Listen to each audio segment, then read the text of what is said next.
Ladies and gentlemen, welcome back to the 2023 Honor of Kings World Championships. I'm your caster, Isaac Peña. I'm the caster for this BO7, Tian Yuing. Nice to be back.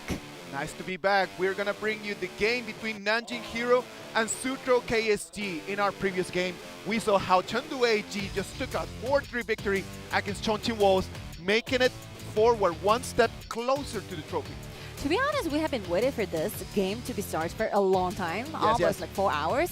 And after watching 7 totally different games, in total, you feel like maybe we have a very good chance to see an ultimate battle once again, or one more time for this one. It is going to happen. I am certain about that. And we were talking about Chengdu.AG, right? Look at that. They're going to start having a rest from today all the way until 27th, where they're going to be playing against the finalists from this game, from Nanjing.Hero against Suzhou.KSG. It's so important for Chengdu.AG to win this, not to mention because they finally had this eventual revenge towards Chongqing Wolves, because Chongqing Wolves have defeated AG so that they are the champion for the Challenger Cup.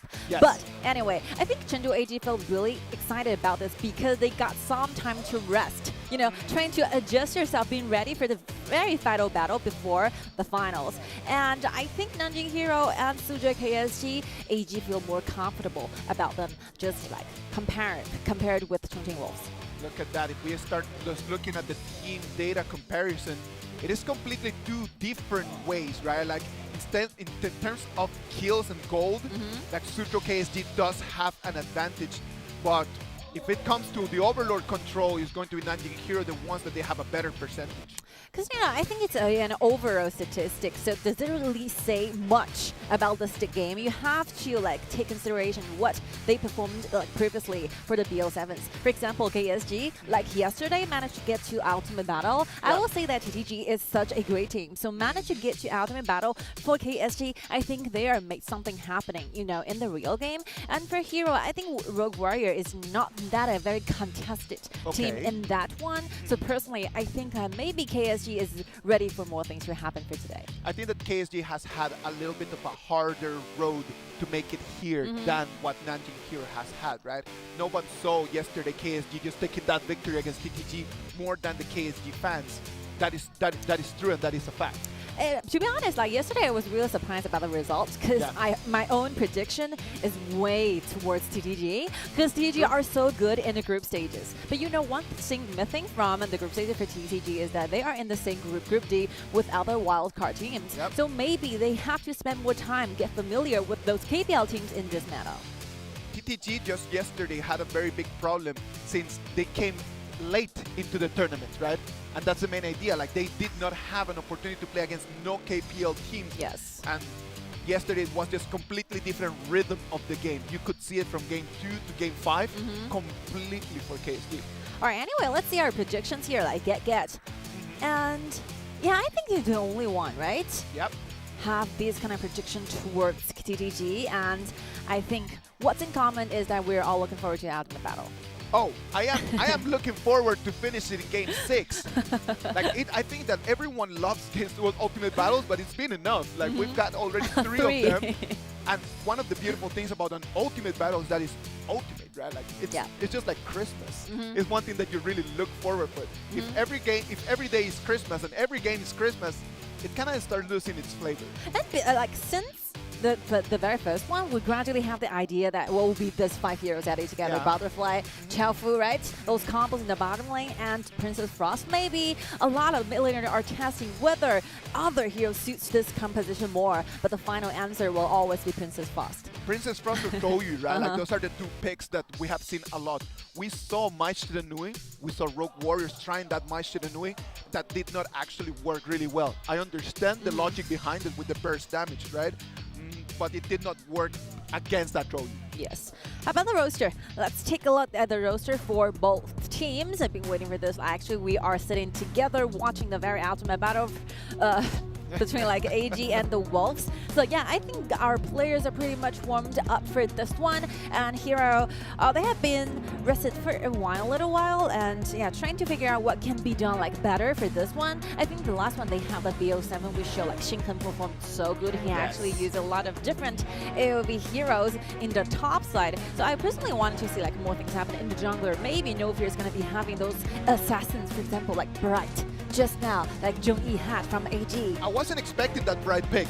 Like, it was one of those picks that really just took completely everything to the other side. Axel is the one person that we need to be looking for in here. It is going to be one of those days where anything could actually happen.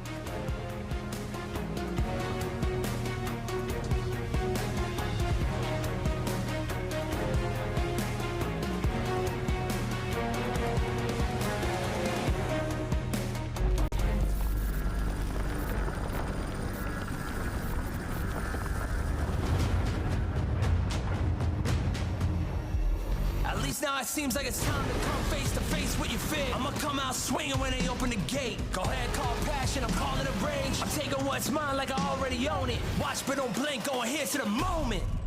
Here's to the moment.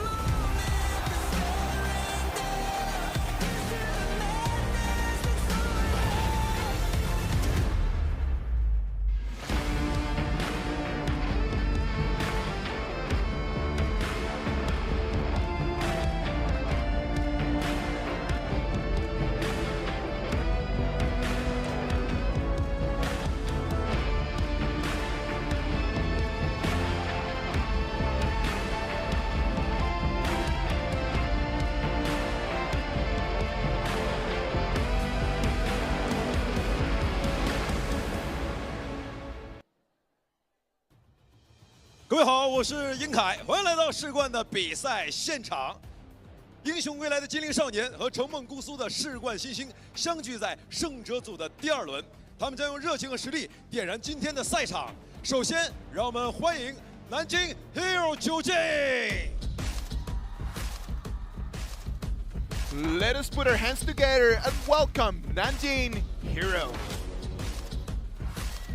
Let's see how our players are doing for today. I like Joku a lot. He's really hardworking. He have a very deep hero balls. He have Zip, which need to be banned away all the time. Like last round, the BO7 Zip is always on the bans here. And yeah, looking forward to see like more things, you know, played, more heroes played by Bell. I think he's a really good mid laner. Representing Hero, he made a lot of things happen. Not only use those kind of utility mages, but also those assassins. Yesterday, he tried with my Shiranui and it wasn't possible for him to take the victory. That was one very difficult moment for him.让我们欢迎他们的对手，Suzhou.KSG。 Now let's see the other side. We're going to have Suzhou.KSG. So let's see the most impression from KSG that you think, yes, such a good player after yesterday. That Xiaojiu. Yeah, I do believe that Xiaojiu did carry the whole team yesterday. It had amazing performances. That Slims, it was insane. And that Foods right at the ultimate battle. Yes. Totally carried the team yesterday. But you can always have the idea that if the ultimate battle composition stay like this all the time, I think the most important factor will be Fuzi. Like Shubi Chen and Yao Dao are playing both Fuzi, and they are just a so crucial role for the entire team. Whoever got the upper hand might bring the entire victory to the team. That is something that I agree and disagree at the same time. I agree on the fact that just being able to play your Fuzi really well is going to just give your team an advantage. Yes. But if you would tell me like which of the 5 positions is going to be the most important, I would say mid. Mid? I would say the mid the mid is going to be the one that is really making the difference. Not only because there are different options in mid for you to pick from, but just because like the Princess Frost option, AoE, plus the stun, if you're really accurate on that, that's the key for you to actually start the fight. I think yesterday we get a lot of ideas from these two teams because they're showing everything they got because we are watching 6 total games. Their answer to what's the ultimate battle is shown. Their answer to what's like game 5 games, what will be their signatures, secret strategy they've been hiding a long time ago. I think for KSG, very straightforward. You can see that whenever they give Aza the top lane, like the tankier hero he got, like the more possibilities gonna bring for the entire team. Yeah, of course, like Axel is one of those players that he would like something a little bit tankier, right? Yesterday, Baiti, that Red Reaper.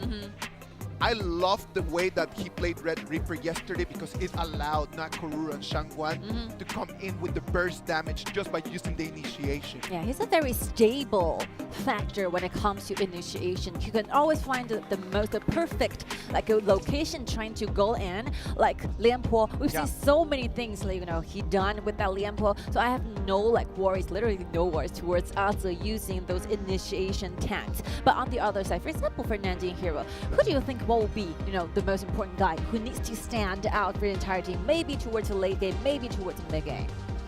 I always like Xinhe. The truth is that I do believe that Xinhe, not only because of his personality, that he is just a big player, like people are really looking forward to see what he's going to do, how he's going to perform, right?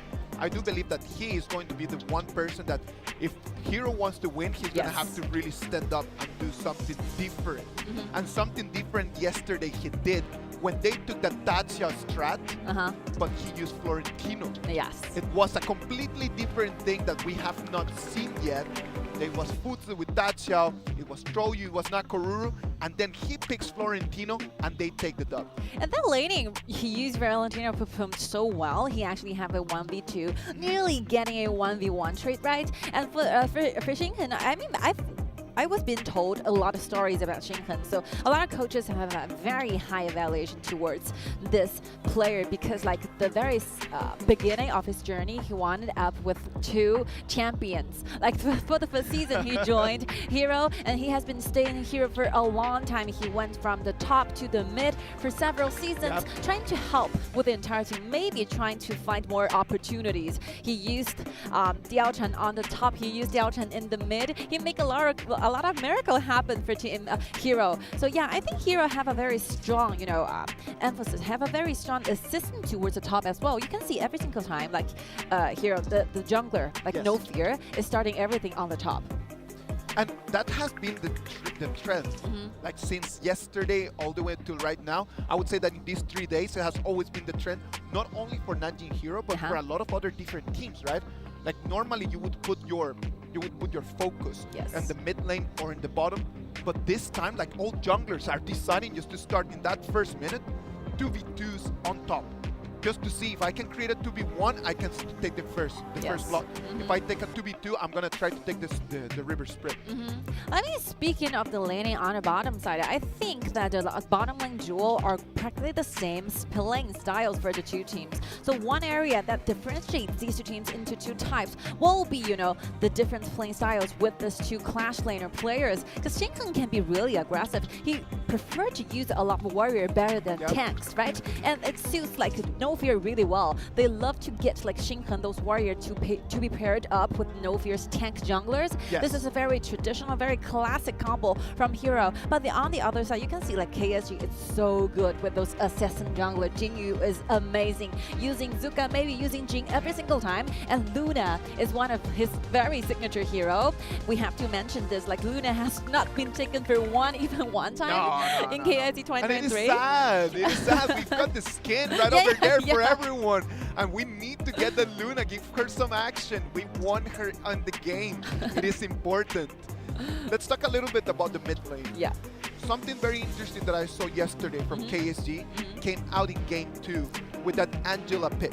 The Angela pick with the mods were completely counter pick against the Jing and jungle. Yes, keep something away, using bursting damage, using constant like CC chains, right? I think Angela, this kind of hero suits like Ichi really, really well. Like Ichi is excelled at play those heroes, mid laner especially, having those ability trying to stun people. He used Shishi in HOK. He used Shishi is one of his most signature hero ever, but unfortunately it's not included for this current meta. And like Diao Chen, he played it so good as well. So I think Ishi has a lot of like potential to bring different games or different heroes in today's matchups. Maybe Koming. I have no idea. Oh, did you try this? Wow, yesterday was crazy. When I saw that Koming pick out there and they took the victory. That's the craziest thing. Like they took the Koming. That the truth is that no one else is actually picking right now. They took the Koming in game 6. And they take the victory and force into a game 7. So that Koming might be an option. I am not certain if Koming right now, with all the options that we have, is something that we might see in game 1, 2, 3, 4. There are so many other hero picks. Because within Angela, within Xiao Qiao, right? And Koming and Dr. Bian. So a lot of very different type of mid laners and heroes are being chosen on our stages. I will looking forward to see maybe Nuwa. Maybe Milady might be the choice because Hero used to use Milady quite often in KPL. Yes. They result in a very high-speed, high-tempo game versus those KPL teams using Milady and Liu Shan at the same time manage to have a very fast speed when it comes to towers, right? Yes. So yeah, I think everything might be aligned. We still have something unknown remaining for both teams ready to be shown to us. All right. Let's jump into the BP. Without much discussion, game 1 is about to start. Well, we know that Butterfly is always going to be there. Prince of Landling is being taken away, same as Iggy. Gone. Caffeine. Caffeine has been the one hero from in these last 3 days, the one hero from AOV that I have enjoyed the most. Caffeine? Yes, Caffeine. Every single time that Caffeine comes out, the win rate is so high. I do not recall right now in these last 3 days a moment where Caffeine came out and did not decide the whole game. Has a very extremely high winning rate in recent days in a knockout stage.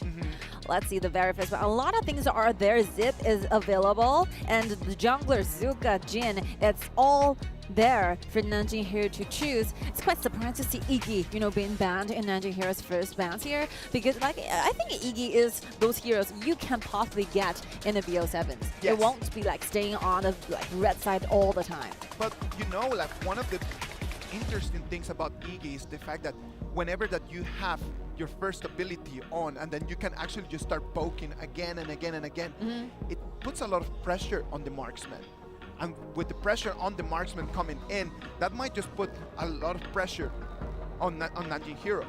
So just taking that out, it might be just the option. I see a lot of things available. Terry is out there. If you're looking for an AoV shooter, Terry is all there waiting for Ahan to use it. But with all the available hero right now, Hero's Choice will be directly given to No Fear, getting a Jin for No Fear to play for game 1.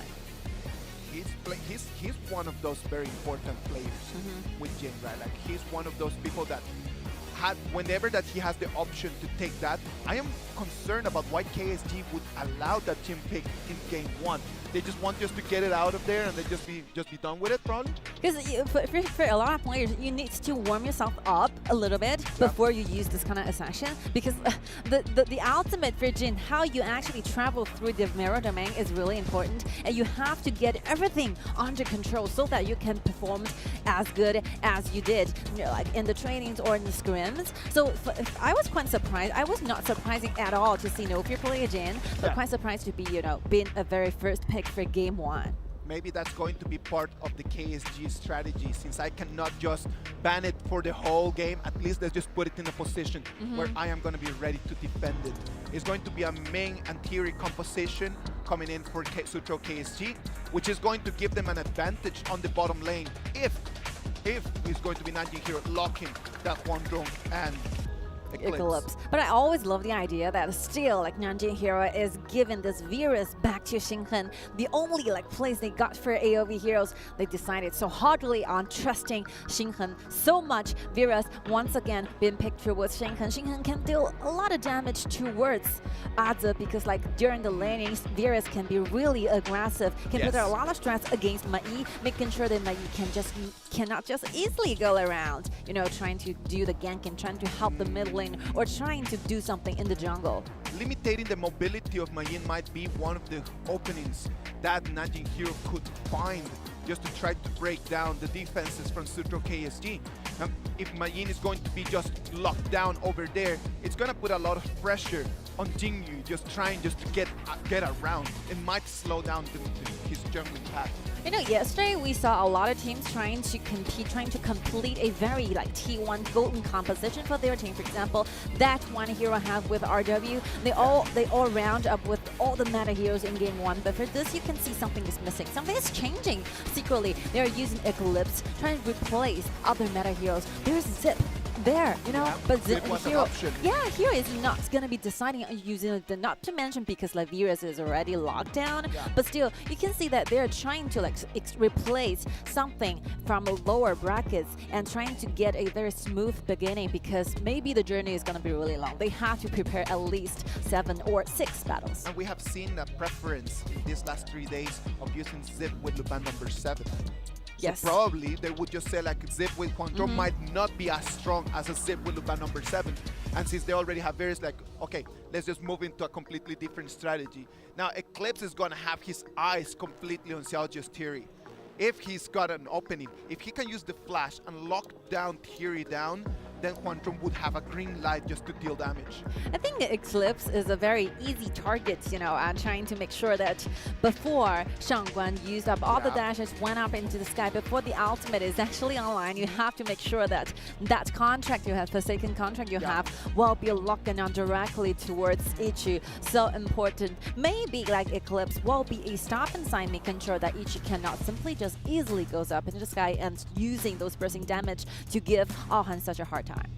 Let's wait and see what's going to happen. It's going to be the first game. I know that it's going to be full of energy, and I know completely it's going to be full of a lot of emotions and possibly some surprises. It is going to be the first one of what a lot of people believe is going to be the first one of 7.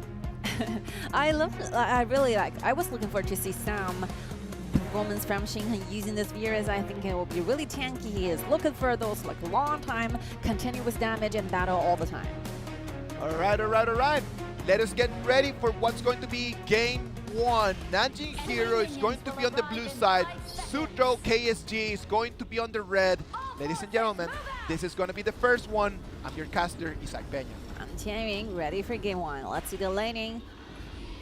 Nothing much happened. The marksmen are going to the bottom as well. And let's see, where are the junglers? This is the most very important like information, right? Yes, exactly. But look at that.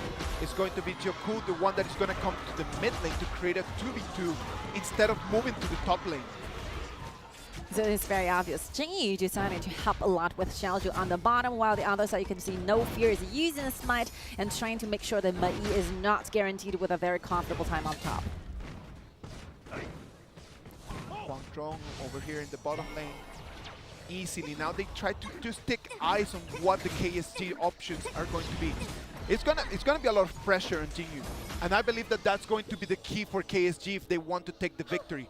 Just how Jingyu is going to just kind of farm faster, how his pace is going to be affected by hero strat. They actually, helping Jingyu a lot because this is doing right. The initial damage from doing is really low. So you can see the support and the marksman are going to the jungler at the same time, trying to help like Jingyu get done with this blue. He spent a lot of time in the blue area. Long time. He does not have the pace because of the mechanics of the hero, because of the design of the hero at the same time. But let's wait and see. Right now, he's almost done, and he's going to be clashing against Varys over here in the top lane. I think it's safe enough for Xinghen trying to go back for a little bit, hiding under the turrets, because they know that this Dun is on the bottom initially. So of course, it's going to be doing this blue and to the red, and we will be finishing jungling on the top, so that Xinghen have to go back a little bit for his own safety. Rotation right now, they're just waiting, camping over there in the blue buff area. Jing does not know exactly where they are and is just waiting over there in the bush. He knows that Ichi's ulti, it's already online. Jinyu and Azu with the rotation.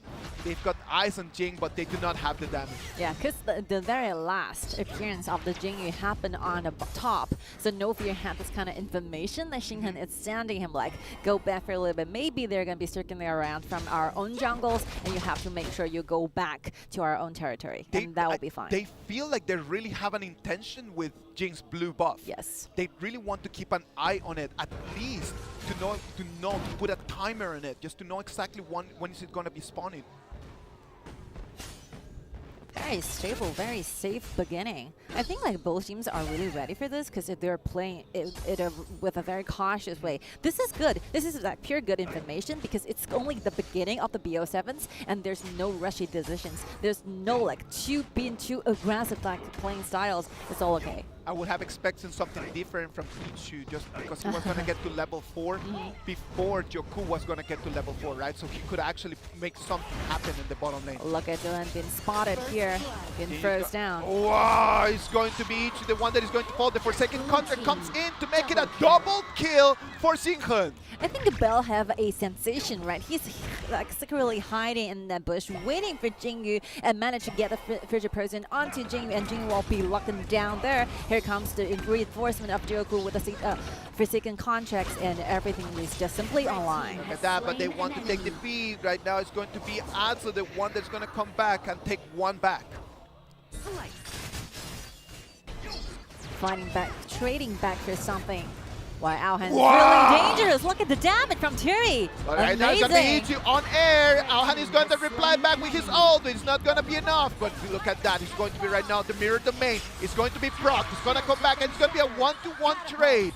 This is a price they have to pay, right? You all go underneath the turrets, used up every single thing you possibly have, and without a flash, I think it will be a very easy kill for No Fear.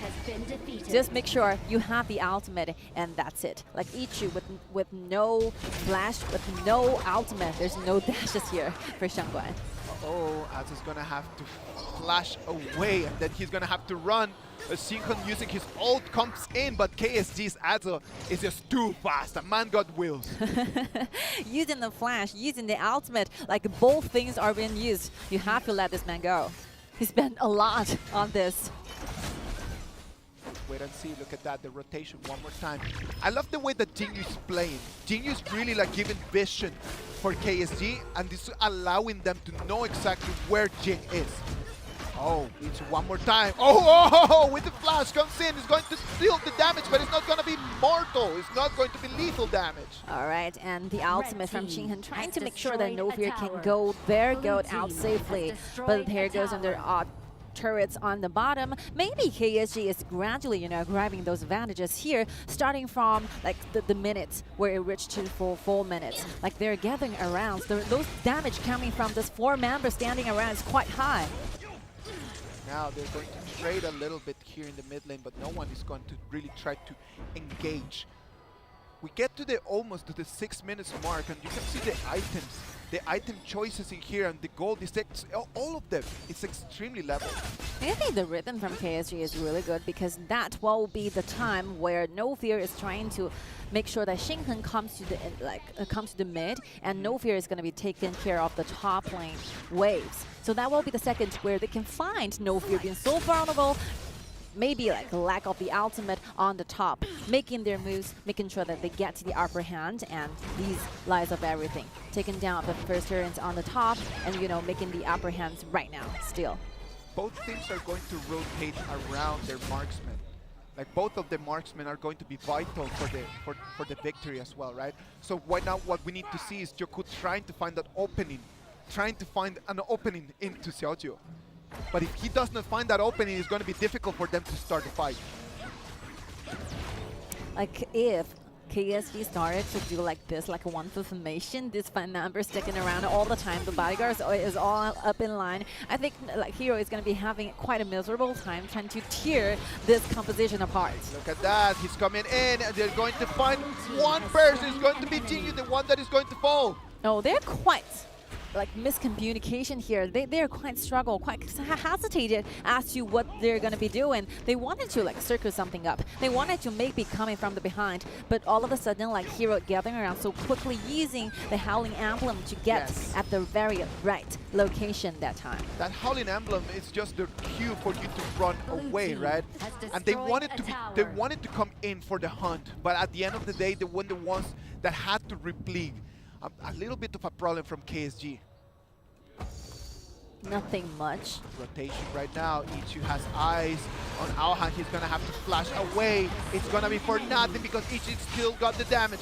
Longevity comes in. The Forsaken Contract is going to be traded. Now it's going to be the mirror domain. He's got 3 people in, but he does not have enough damage to take them down. Yeah, I think definitely you need the vision being supported, from your roamer from Joku or other like Xinghen. You need to make sure no one standing right there watching you taking down the red. I think Outhan Han is being a little bit too bold to like Jerry go into that certain area trying to looking for this red. That's going to be KSG, the ones that they have a little bit more control of the game. Coming from one side to the other, right? Like one at the beginning it was Nanjing.Hero, the ones that were controlling, and then after one fight, everything just levels back. Yeah, look at the replay. It's really dangerous here. It's the one that Han is already taken away. It was a problem. Ichi comes in, takes down Han, and Xiao A wants to help him out, but it's not enough. Like right now, Xiao A does not have the items available to recover his HP. Hero have to find a way that Han stays safe on the backline so that the overall damage will be okay. Because from the side of KSG, we have so many bodyguards willing to sacrifice themselves, you know, taking your Forsaken Contra and like making sure that Xiaozhou will be staying alive all the time. Xiaozhou is the main damage dealer. As long as Thierry is on there, look at this, being suppressed. Aza managed to go back a very little HP remaining in the HP bar. Now no fear, does not have his ulti. This is going to be a problem for him, but the turret is still over there. He's going to allow it to run away. Well, quite a miracle. I think the bursting damage coming from the mirror domain is really high. Amazing. And also just being able to survive that and then run away with only 10% HP. And he saves a splash for that. Yeah, exactly. The splash has not been forced out. Oh. Continue being frozen down in there. I love the way that everything is happening. Look at that. Majin has eyes on James, blue buff, but does not want to engage in that fight. The ultimate is going to be giving Xiaozhou a lot of overview of who's going to be staying in the jungle at this very moment. Mai and Shanguang, very clear move, shining out every single area, every single getting the vision they need for them to control this overlord. 10 minutes and KSG is going to try to rush this overlord. First overlord that they're going to have. They're going to have a little bit of priority on the lanes. Like Jin is having the highest personal gold among 10 players. No fear have to find a way trying to open something, trying to make sure that those bursting damage is going to be pulled solely on Xiaozhou, given those threats towards Thierry. They need to focus their damage. Yes. Like the damage needs to be focused on just getting rid of Xiaozhou. But the problem is that they need to try to keep eyes on where Aza is as well, right? Like they're trying to find where Thierry is, but at the same time they need to keep eyes on where Aza is, because if Aza decides to ambush them, it's going to be difficult for them to survive. And it's very miserable to see like Joe is being chained with a min, including a redemption. That item is going to be given extra shield, trying to protect the Thierry on the back.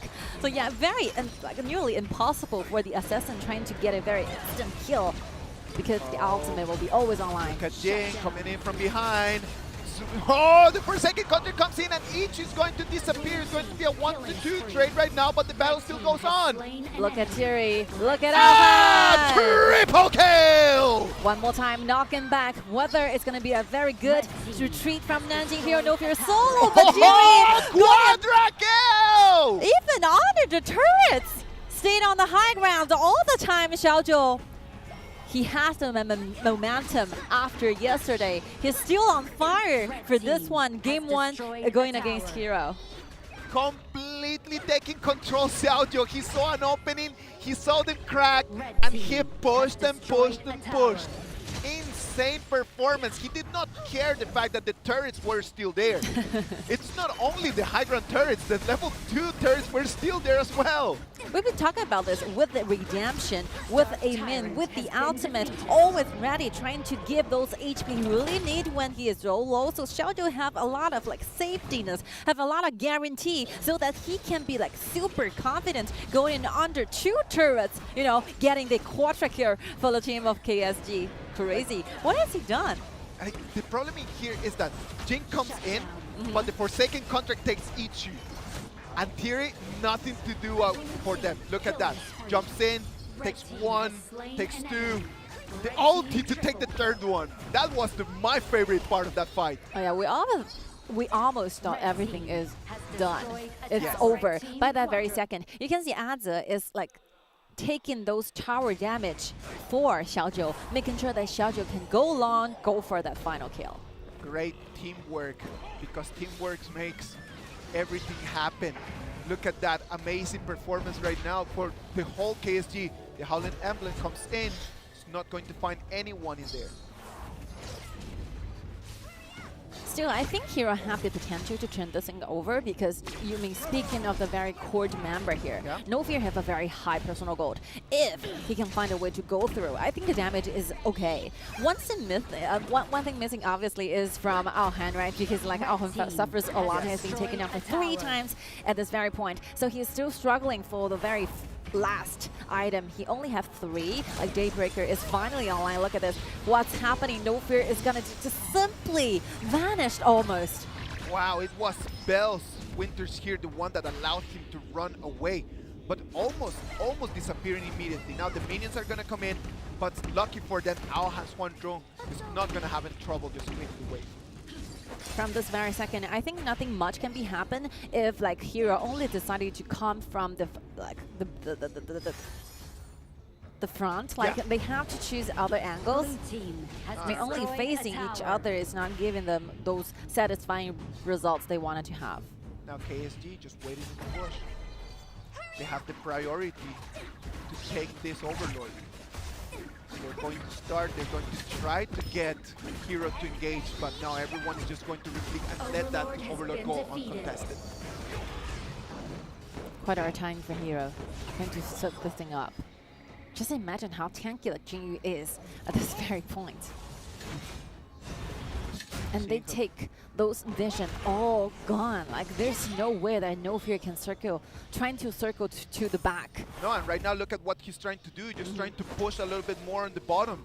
Like trying to just divide the attention of Suzhou.KSG. But if they are able to just take at least one Hydron turret, it's going to be hard. It's going to be hard for No Fear to get out. Jerry, double buff, a man, a redemption, the extra shield. I couldn't even try to imagine a way for Xiaoju to go down, maybe. Oh, it's gonna depend a lot on Joku just being able just to find him. Oh, he that's comes in, a he's man. not gonna find the right person. It's going to be a one-to-one trade, but it's not gonna be enough. Right now it's gonna be Jin, the one that's gonna proc his ulti, but he's gonna fail one more time. It's gonna be a double kill for Mayin.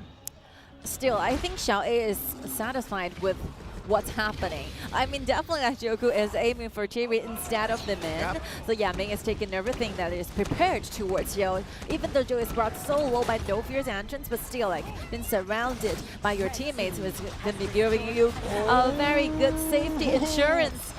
It is not gonna be enough because right now it's gonna be an ace, and it's going to be Suzhou.KSG, the ones that are gonna take the victory in game 1. Congratulations.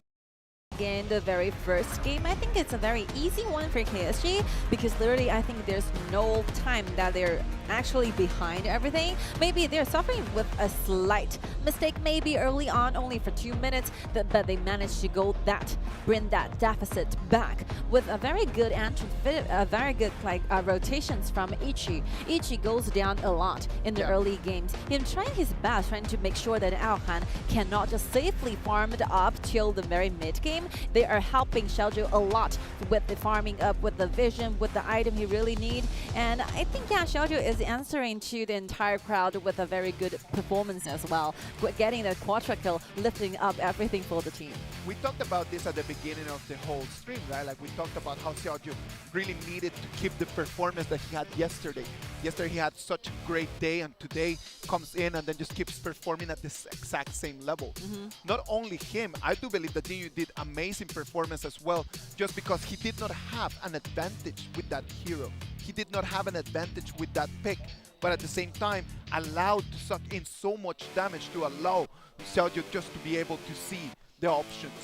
I think we never see a game where like Tiri is feeling so comfortable at the very back. Yeah. I always think that it'd be without a flash available, like build it in the crit of this hero. It's very impossible for Tiri to be like so aggressive, being so confident in for one game, especially if you took another look at the composition that Hero have. Yeah. They have the assassin they need. They have the gold that they need. But somehow I think that this Eclipse choices is making them very like hesitated when everything is going to start but because they have only this one initiation skill trying to bring a lot something to happen, but surely with a means protection, I think it's not that easy. It was a difficult choice, right? Because you have Jing and you have Huanzhong, and both of them are going to need gold and they're going to need items. So you were actually just thinking about that one of those two cores needs to stand up, right? Like one of them two needs to be able to carry the team. But Huanzhong, sadly for him, did not have it since the beginning, already under a lot of pressure, and Jin was unable just to turn things around as well. I think sometimes like Hero is waiting patiently for something, for some initiation, for some CCs, but there's nobody ready for this. Like Eclipse is watching for the opportunity all the time, but we all know how like difficult for Eclipse trying to get to the backlines, which will be the shooter, which will be Turi, like being so nicely protected by this man, very difficult. And for Xinghen, I think the virus like Hero got for Xinghen, it's a very good hero, but very short-handed warrior as well. There's not much explosiveness like happening like Mai. And he was facing a Mai Yin, that's the problem. Yes. Like it was facing a Mai Yin that was very, very mobile and just can just trade with he can trade with Varys a long time without actually just going down. So Varys does not have in any moment an advantage in there, which just limited him just to stay. And they lost the first 4 minutes just because of that. Quite a pity for Nanjing.Hero because they tried really hard trying to keep their personal gold up in line, but still it's quite a like passive for them trying to fight back. There's no initiation, there's no like upper hand when it comes to team fights. Bell is using the Princess Frost trying to make sure that like no fear can go away, and Virus cannot simply just hold it any longer right now, ready for the damage coming from Alhan because he has such a low personal gold here, 7.6k personal gold going against 11,000 at this Mai. This just impossible for them to do this. Did not have the items, did not see the light at the end of the tunnel during the whole game. And sadly for them, it's going to be right now a 1-0 advantage for Suzhou.KSG, right? I like the way that Suzhou.KSG just played this game. I would not say that Nanjing.Hero did not play well. I just believe that Suzhou.KSG had a better performance against them. Look at the team style, look at the damage dealt by Xiaozhou. This Turi is dealing over half of the damage throughout the entire almost team. 130,000 points of damage, which is really a lot of it. I think Xiaozhou used to be a very aggressive player, but still he made a lot of mistakes by being too aggressive, by being too overly confident. But after some time of the rest, after summer season, I think Xiaozhou performed really well, like way much better than the one he did in the KPL like summer seasons. And it's alright. Like sometimes you can have bad days, and you could have like some bad seasons, right? But if you can just turn things around and make it count, right now is when it counts. We come down to the last tournament of the year, and having this performance is going to allow him to take the MVP for this game one, Suzhou.KSG Xiaozhou. One more time. It's very familiar to see Xiaozhou one more time with the MVP, with the picture showing his face, showing his like confidence here. Because like from yesterday, I think the momentums are all there. Like the energy is not just gone away after they won a final victory with TTG. It remained in a very high level so that they can perform this stable and this united in this game. It was just really good just to see. Like this fight, I believe that it was the moment where things just started turning around. There was no coming back after this one fight where Xiaozhou comes and takes the quadra kill. He even dodged this frigid person here. Yes. And the way that he takes Alhan with the ulti, incredible. Ming is helping him a lot, giving the extra damage, giving him the extra like defense, magical and physical defense at time. I think Ming is a really good pick and a very easy win for the side of KSG. So that's it for game one. I think no need to worry about KSG because it's there. The level of execution is there. Yes. The only like team I was kind of worried about is Hero because you think the rhythm is not that clear on the map. Yes, like they did not see, like they came in with a clear plan of what they wanted to do. They know individually what their tasks were. They knew what their roles were going to be for the fight, but as a team, as 5 members, as a structure, they did not seem to have a very clear strategy. But still, I think they got time to prepare for the following rounds. They are not that aggressive. In the last BO7s, maybe in the Game 4 and Game 5, there's some fluctuations, but they always manage to come back after this. So not much to be feel like really frustrated after this. It is only Game 1. Yes. And Game 2 is going to come back with us right after this break.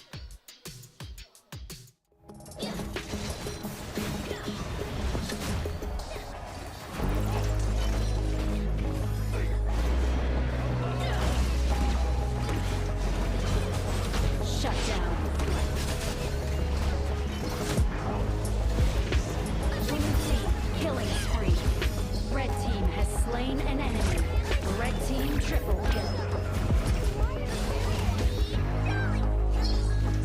Red team has destroyed a tower. Red team quadra.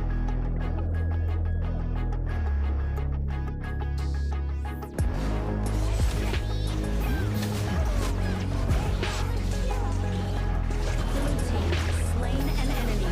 Red team has slain an enemy. Red team has slain an enemy. Red team has slain.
Alright, Game 1 is gone.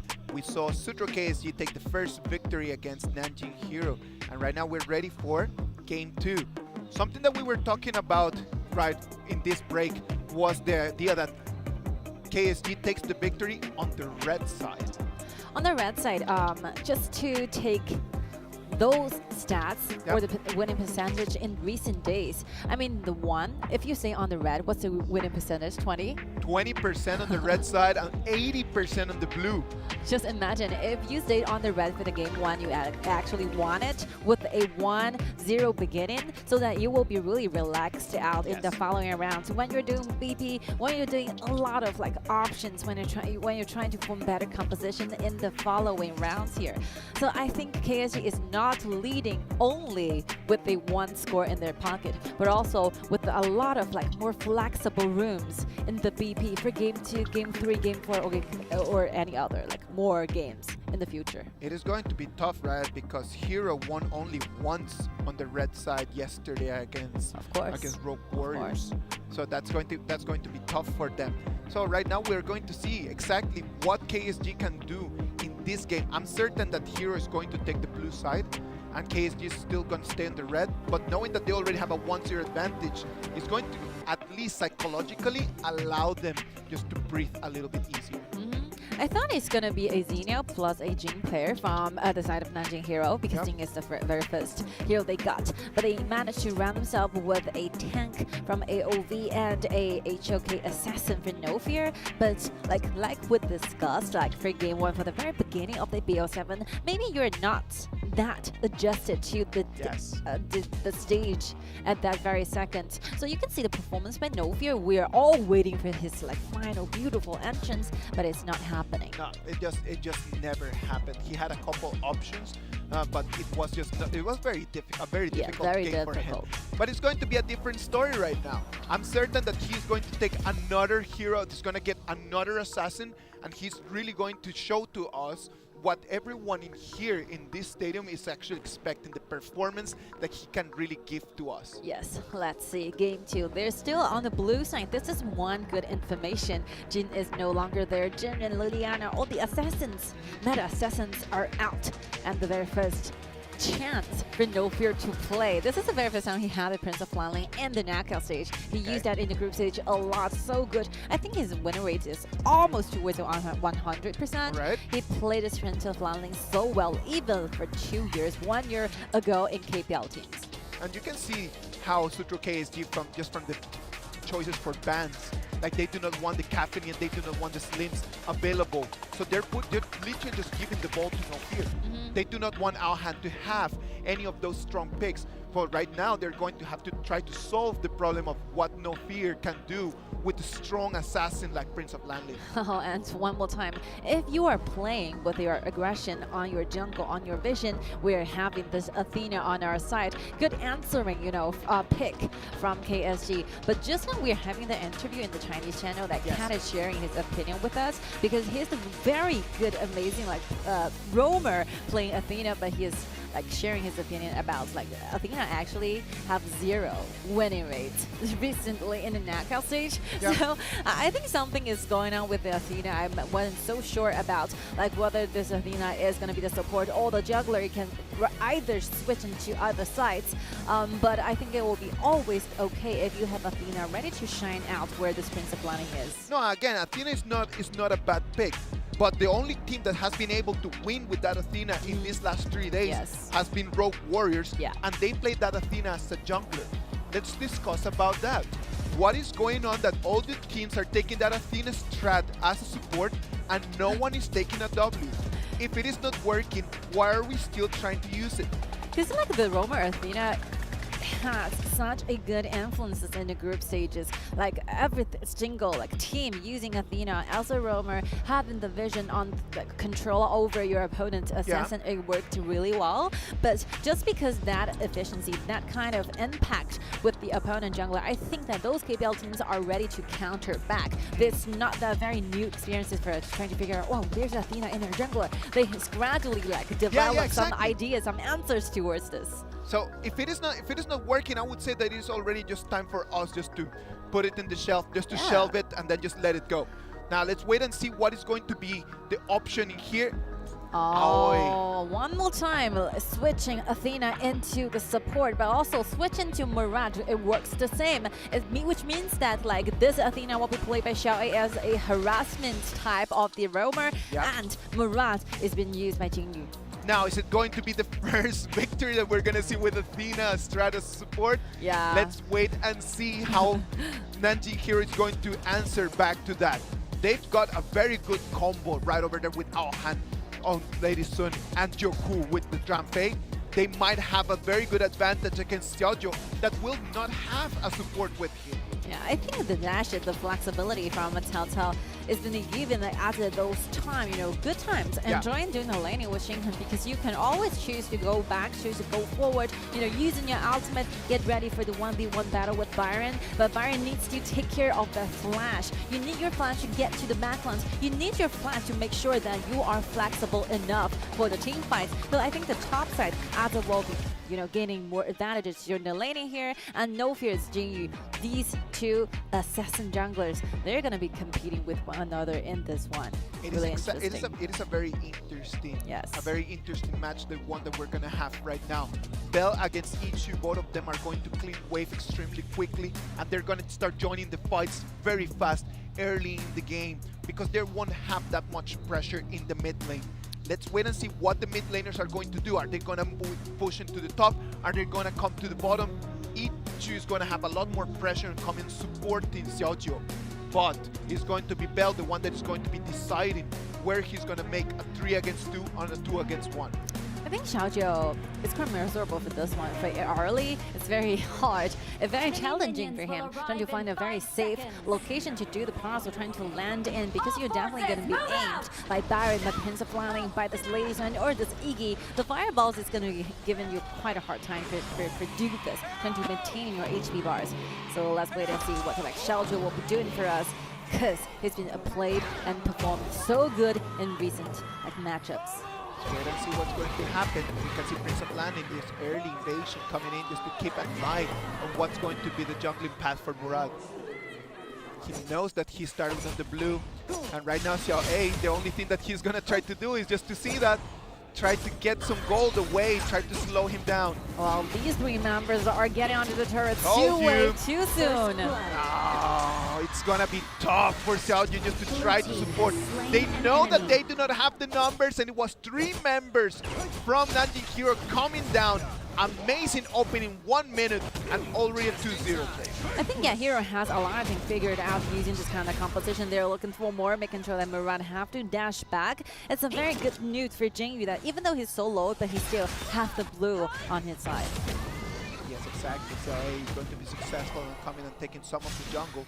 But right now, he's going to be able to survive and run away, but he just decides to stay. I think Xiaojiu is ready for taking that hard time on the bottom because he bought a clothes jerkin at the very first item, trying to build up those minor armory here. But still is not expecting to be surrounded by 3 members from Hero. No, he was not expecting that. It was actually taking him completely by surprise. That is the beginning of a nightmare for him. These first 4 minutes are going to be extremely tough for him. Because Xiaojiu needs to know exactly you have no support for this game. The Athena is going to be really busy, taking those jungles away, making sure where no fear is, the location, trying to figure out what will be the opponent jungler is doing right now. So Xiaojiu needs to stay extra cautious on the bottom. He's all by himself. Now this Athena composition just in the early game, if it's played well, is going to allow them just to have some impact on the jungling speed of the opponent's assassin. But when it comes to the mid and the late game, what is going to happen whenever that we're going to have Nothing those much. big fights? Nothing much. It's not going to be a 5v5. Yes. We're going to end up in a 4v5 fights in that moment. Yeah, the importance and the actual function using this Athena as a support will gradually fades out as the time goes by. Look at this, the ultimate's been pulled out, Princess Father pulled back so much. Novia's on the super danger, but he went to invisible mode for a while. But that's he's going to try to run away, but he's still going to fall. It's going to be a 1-to-1 trade, and it's going to be tough for No Fear just taking that L right over there. Of course, not a fair trade at all. Hero is the one leading the game, but you're trading your life with Athena, who wanted to be killed actually. Exactly. So it's not a fair trade, of course.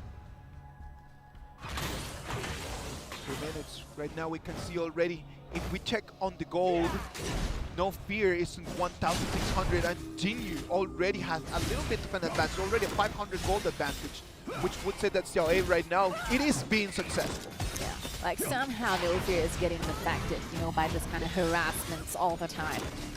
Getting so tired by this constant harassments on the jungle itself. Which can be tough psychologically, Of course, right? of course. Like it's just a matter of just like having to be fighting someone every single second. The invisibility, it's what the reason why the Prince of Lion is so powerful in this meta, but you're completely shined out, exposed to the world by the Athena. Very good counter pick though. You do Tower lose your shields have been advantage. shattered. If Vision was your Catapults moving advantage, out. at least they're going to try to fight that, which in the early game is going to be a very big challenge. Oh, look at Azul and bushing like Xinghan right there. Look at the ultimate, right? The blood recovery all the time. Blue team I has was not slain an expecting enemy. to see Cao Cao that much in these 3 days, and Yes. it has become such a popular pick. It's been really nice just to see Cao Cao just getting back on the map over Tyrant here in the has been KIC. defeated. Oh, again? I think this happens for a long time. These two mans are fighting with each other. Asa does not want to let him go. Yeah, That is the beautiful thing about just having warriors clashing against each other. It is always going to be just showing there, just trading, throwing hands just to see who's going to be the bigger man. but the one who got the blood like recovery all along is gonna be having those advantage. That's Yeah. why like Asa has been so aggressive Blue on the team top at has this very destroyed moment. a tower. Just because of the design of the hero, right? Like Xinghan is going to need a lot more members around him. Look at that, Has Asa slain stepping an in enemy. a little bit too deep, turned into ashes by 3 members of Nanjing.Hero. He used the flash to get out to the ground. I think Blue yeah, the team ground has been too double thick kill. for Asa trying to go back. He's using the flash a little bit like too soon for this, so he actually bumped into that wall and cannot just go back to his own like top lane. One more time, look at that. He's got a target. He's going to be Alhan. Alhan is going to run away. He's not going to fall.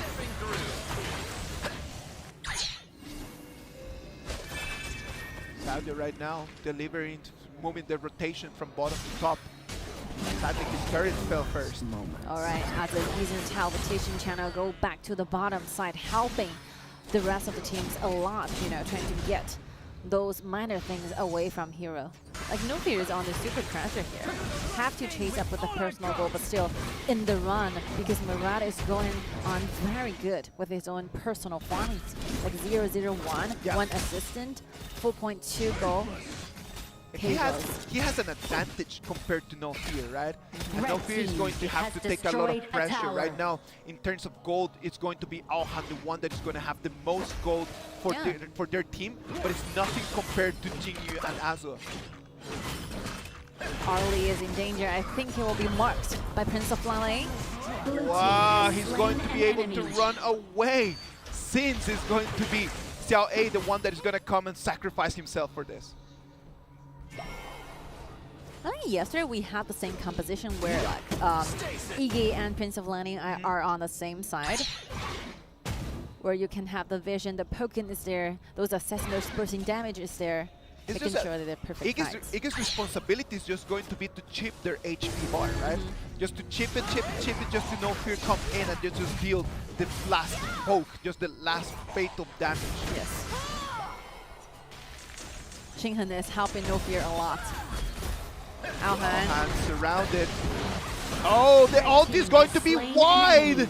It was a little mistake by Joku. He thought that he had 2 people there, and he did not. He's going to fall. It's going to be Asa, the one's going to be taken extremely low. He still can run away.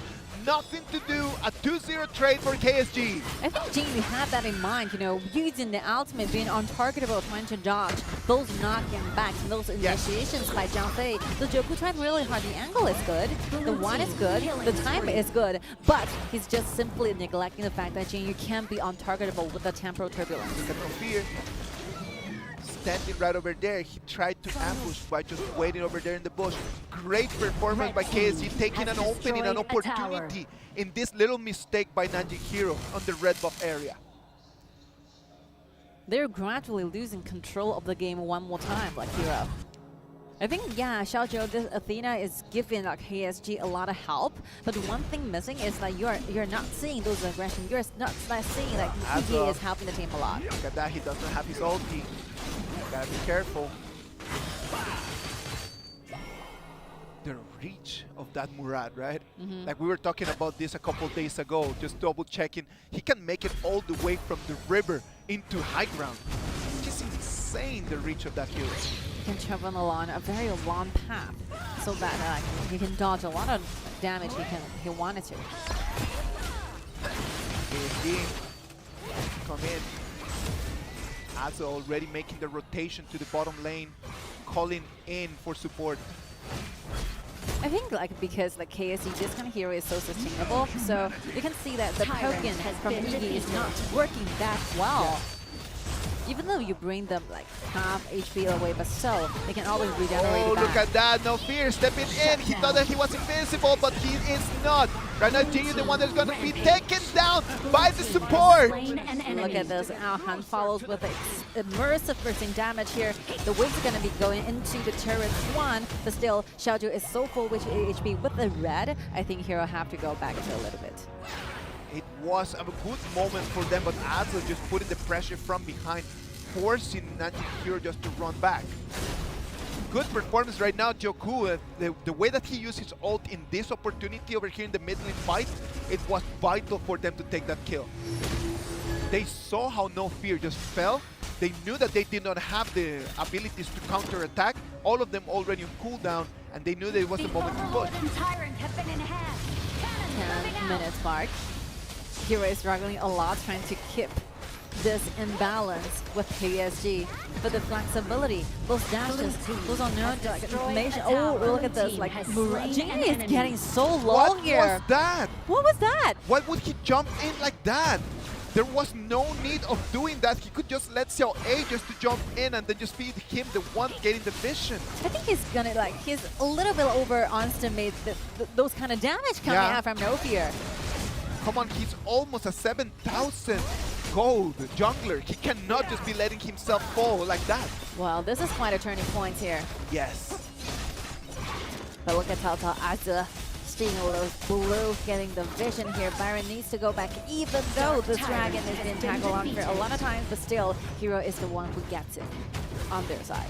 As of right now, being the member of Team KSG with the most gold. Yokuso can hit some damage. Being pushed back.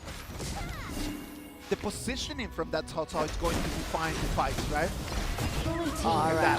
One more time. Sorry, I give it the vision.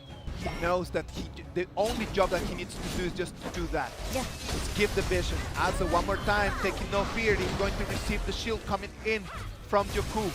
They wanted to make sure, they wanted to predict the landing position by just Arlie, but Arlie is so certain that there's so many CC waiting for her. So he decided to go along to not return back.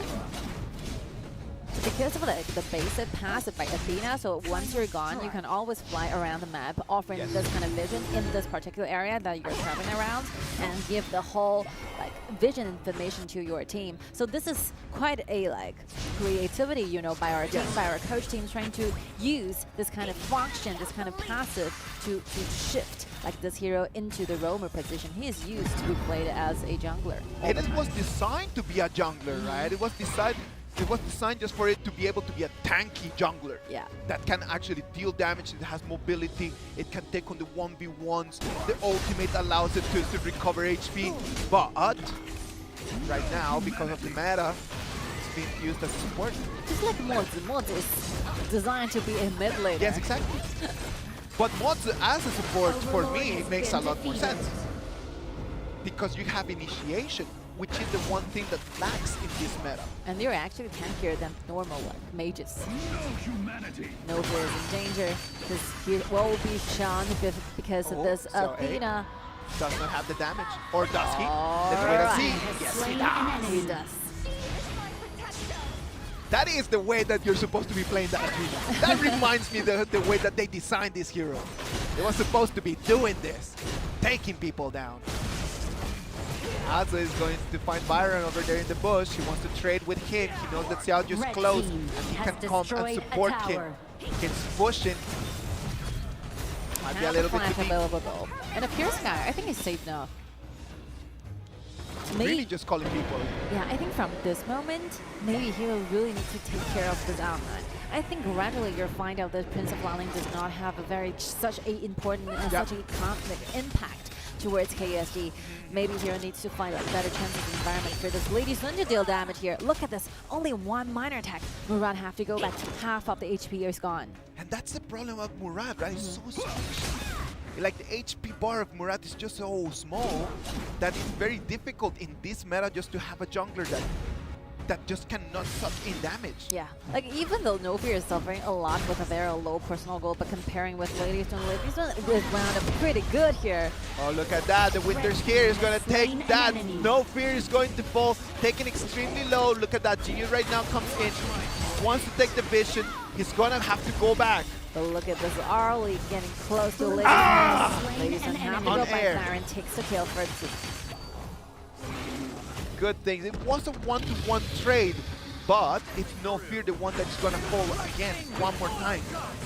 Sadly for him, Red he's team going to has lose destroyed a tower. all the Has expectations destroyed a tower. that we were having for him at the beginning of the game. Yeah, very good information. It's a very double core, multi-core. They can always like rely, trying to trust like Xinghen and Alhan to stand up. The side laners are farmed up really good. Has Like been I think that KSG is directly like targeting at No Fear so much that for game 1 that Jin is really miserable. For game 2, this Athena are just specifically designed towards No Fear, right?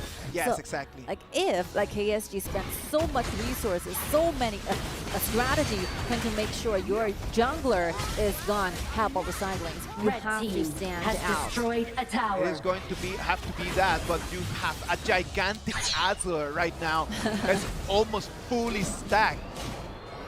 Almost 12,000 gold for Azure at the moment. Yeah, like for Jingyu, this game is really like comfortable because he does not have to like take care of the waves all the time. Like Cao Cao is doing that for him. He only needs to concentrate on the personal farming and deal those like poking damage using the temporal turbulence. Go into the crowd once again, go back farm using the ultimate to go in one more time. Look at this, just doing those poking like Iggy, you know, making sure that Alhan have to go back to the base.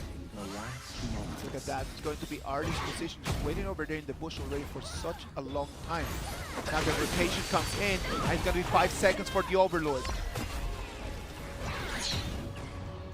Overlord online, right now it's going to have to be the next goal for KSG. Clean the wave and come in and just take the Overlord.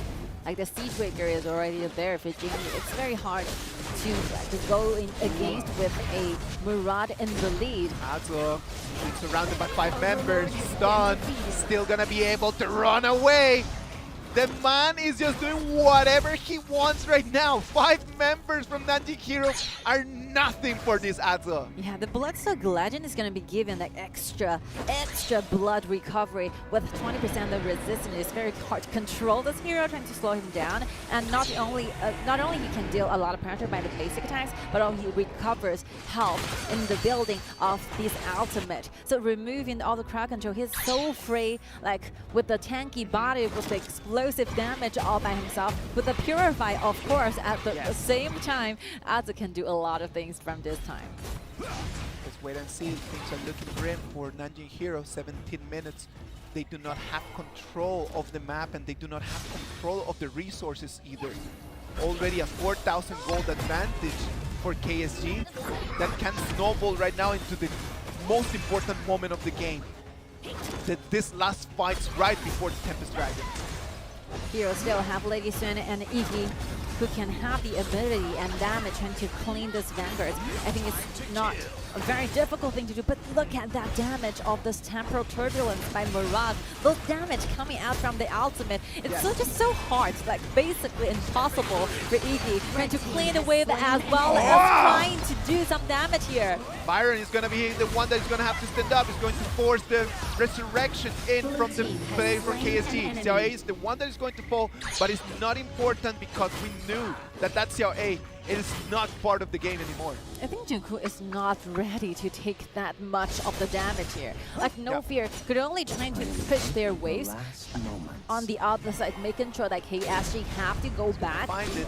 He's gonna find it. Oh, that's it. Red No Fear team just has put his slain phone an down and enemy. he said, you know Blue what, like, team I know I has have nothing destroyed to a do. tower. Now, this is the only way for Hero to buy themselves more time, trying to figure out what to do next. But Joko needs more time to be resurrected back to the battlefield, and I think Iggy and Lady Sun are just too vulnerable at this stance. As it is standing right now, it's going to come in. This is going to be the last Tyrant right before the Tempest Dragon. They're going to have a boost for the next 90 seconds, and they need to try to finish the game in this last push. They do not want to take it to the Tempest Dragon to the 50-50. It's going to be a 4 against 5 battle in there. Gradually, KSG having this lead in the goal, having this upper hand when it comes to vision. Like, No Fear struggles a lot trying to get outside, but what comes after? When you're outside, you want to reach for the backlines. Here's Athena, been so tanky, right on your face, all the time, blocking the possible ways for you to make an entrance. And not to mention, I think, Aohan is really difficult for this player just simply to find a location to deal damage. It is difficult for him because he needs to try to survive. Asa being taken extremely low, only 1% HP, and he's still going to survive.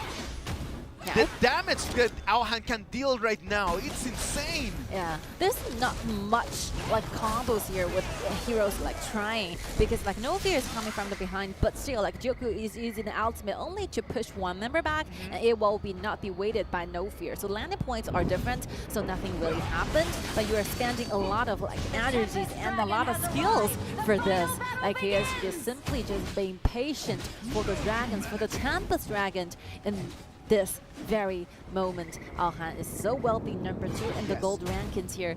Literally the only hope from Nanjing.Hero. But look at that. Unless that No Fear can try to get at least more gold for him to be able to just buy, for him to have the revives available for these last fights, it is going to be really difficult for him to try to survive. He's going to have to do all damage items. He won't have enough gold that he needs just to try to get at least one of them. But somehow you can see Iggy has such a good bursting damage. Look at this, No Fear targeting at Xiaoju, but missing out the only one opportunity he gets to finish the kill here. Free is going to be Byron, the one that is going to take this as a one-to-one trade. Look at that. Asa comes back. He has his eyes on Aohan. Aohan's going to turn around and he's going to obliterate him, send him back home. Don't worry, this might be the chance for Hero because they have their waves ready to deal with the Super Soldier. Nothing is so dangerous on their own base. What happens to Tempest Dragon? Because KSG, Asa and Jingyu are both down. There's no smite, there's no jungler. They're taking care of the Tempest Dragon at this very moment. Let's see what happened. Athena has to smite though. Athena might want to come in and steal that 30,000 HP again. Tempest Dragon is going to be the next target. They need to be careful. They do not want to rush it. It comes in. Athena jumps in a little bit too early. Yes, it's still going to be for Nanjing.Hero. Look at that. Iggy gets the Tempest Dragon for Nanjing.Hero. Still wanted to chase for more, but like Xiaoju and Ichi have to go back safely to their base. Maybe looking for another way, trying to fight back. This has been a problem with KSG in the games from yesterday. They come in the fight for the Tempest Dragon. They are not being able to finish the game. They have an advantage, and it's just been so hard for them just to get on top of the high ground. I think they're not so determined on that moment, right? They wanted to take into team fights. They wanted to control that the Tempest Dragon. Yeah. Somehow, they have to gather their ideas in the same channel. Oh, and that right now is that Lady Sun is just insane right now. Yeah. Lady Sun is just completely lethal for anyone. Even for Abso that has the most gold in the whole map. Came in and was completely unable to take that Lady Sun. It might be a turning over game for the side of Hero, taking down the turrets, high ground towers, especially in the mid. Destroyed a tower. Really hard for them. Right now, the high ground turret in the middle is going to fall. The gold is going to be the bottom lane turret. Look at that, Sinkhon against Xiaoju. Xiaoju is going to take that. It's going to be a one a 1-to-1. Oh, dodges the no fear dagger, but it's still going to fall. Iggy is going to find him behind him. Look at the rest here. 1v1 trade, even though the Saint Central is not ready finishing him, but the rest of the team, look at Alhan, so well, double buff on his side. Is waiting for to finish the game, baby. Look at Iggy, the bomb, the Empress Brace, cause so many damage to Aza.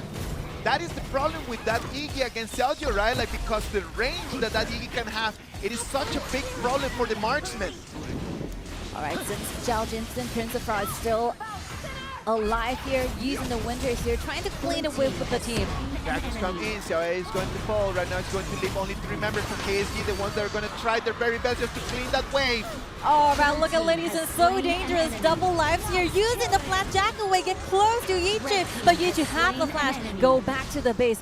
That's it, that's the end. Nothing happened. KSG and Hero are still fighting on this game. Game 2 for this one. KSG had it in their hands and they dropped the ball. Right now, Hero with total control of 2 lanes. It's going to be the bottom and the mid lane that they're going to have super minions coming in. That is going to allow them just to, for the next 30 seconds to plan up what their plan is going to be for taking that Tempest Dragon. I think Arlie needs to be careful because those AoE damage coming from Bell, it's just too hard to soak up here. He had the Ominous Premonition offering the physical damage defense, but there's no magical defense here. Nope, there's no magical defense right now, and right now the biggest threat is going to be Bell's Iggy. Bell's Iggy right now with a 7-0 for Bell. Godlike. Running away. We're already in the 25-minute mark. I think KSG spent too much, you know, on No Fear, like forgetting about a lot of things. Forgetting about the damage coming from Alhan, forgetting about the fact that the existence of this Iggy is going to be a very good trouble for their backlines. Like each even bought this Ominous Premonition on his side. Like Princess Frost have to stay online. Wait and see. Right now the pressure coming in from the super minions is going to be too big for that. So A being taken by 2 members, gets to run away.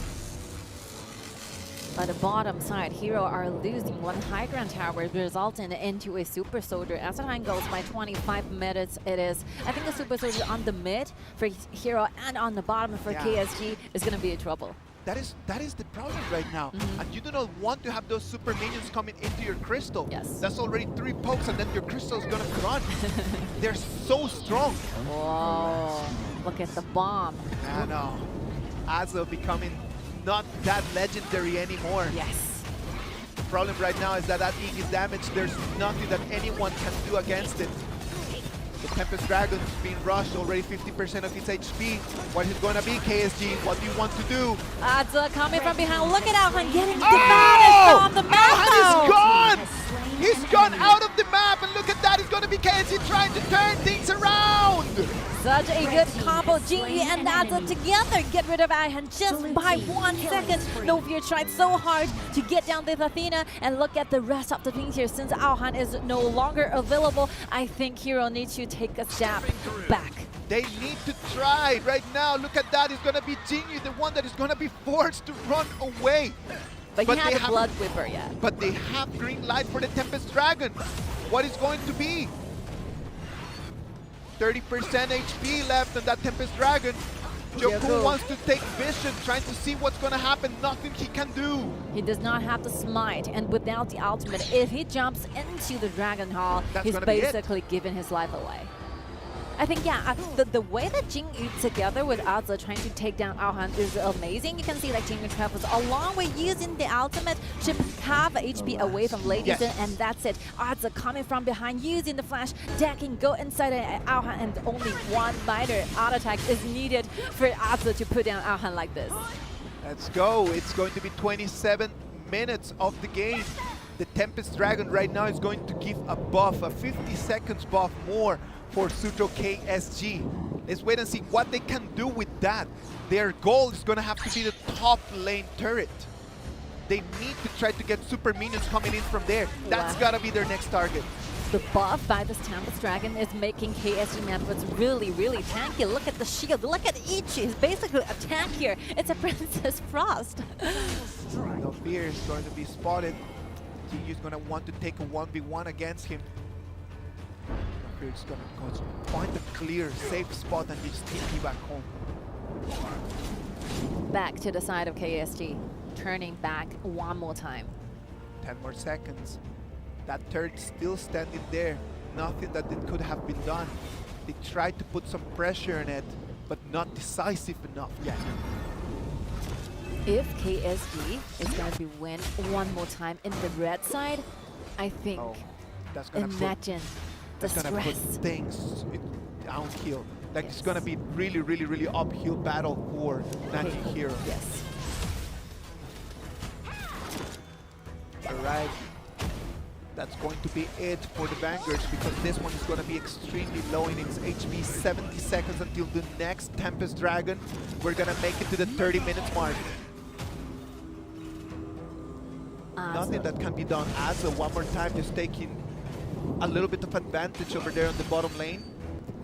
Because the Tempest Dragon is on the top side, so they really needs to form a advantageous lane on the bottom, so that Hero have to go back for this. They're trying to find out where No Fear is.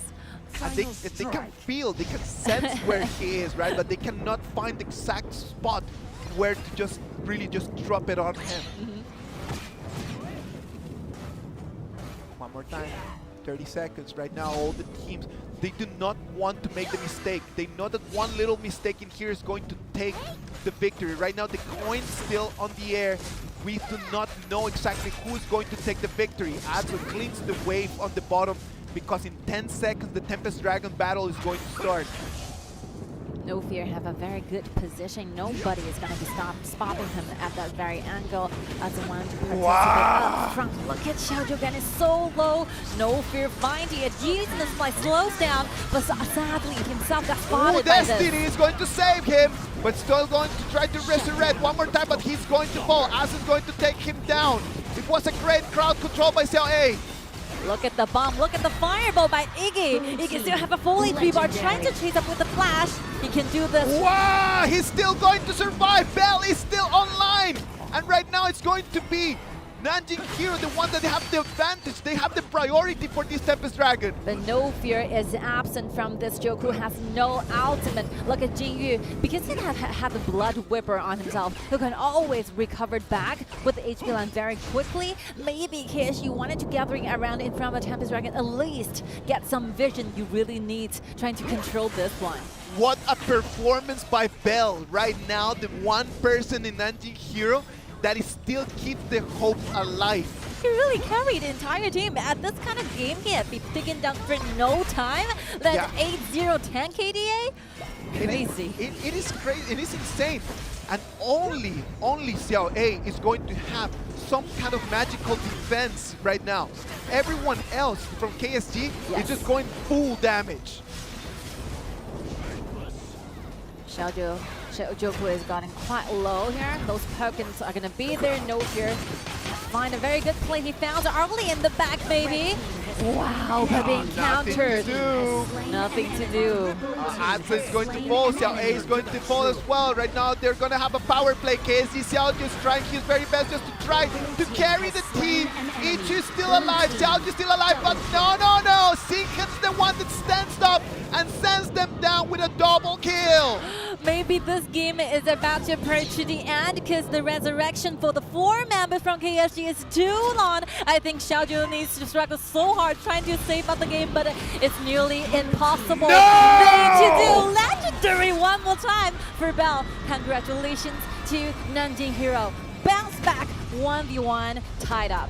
Nanjing.Hero takes this game back to the draw, and it's going to be 1-1. We're back to where we started, ladies and gentlemen.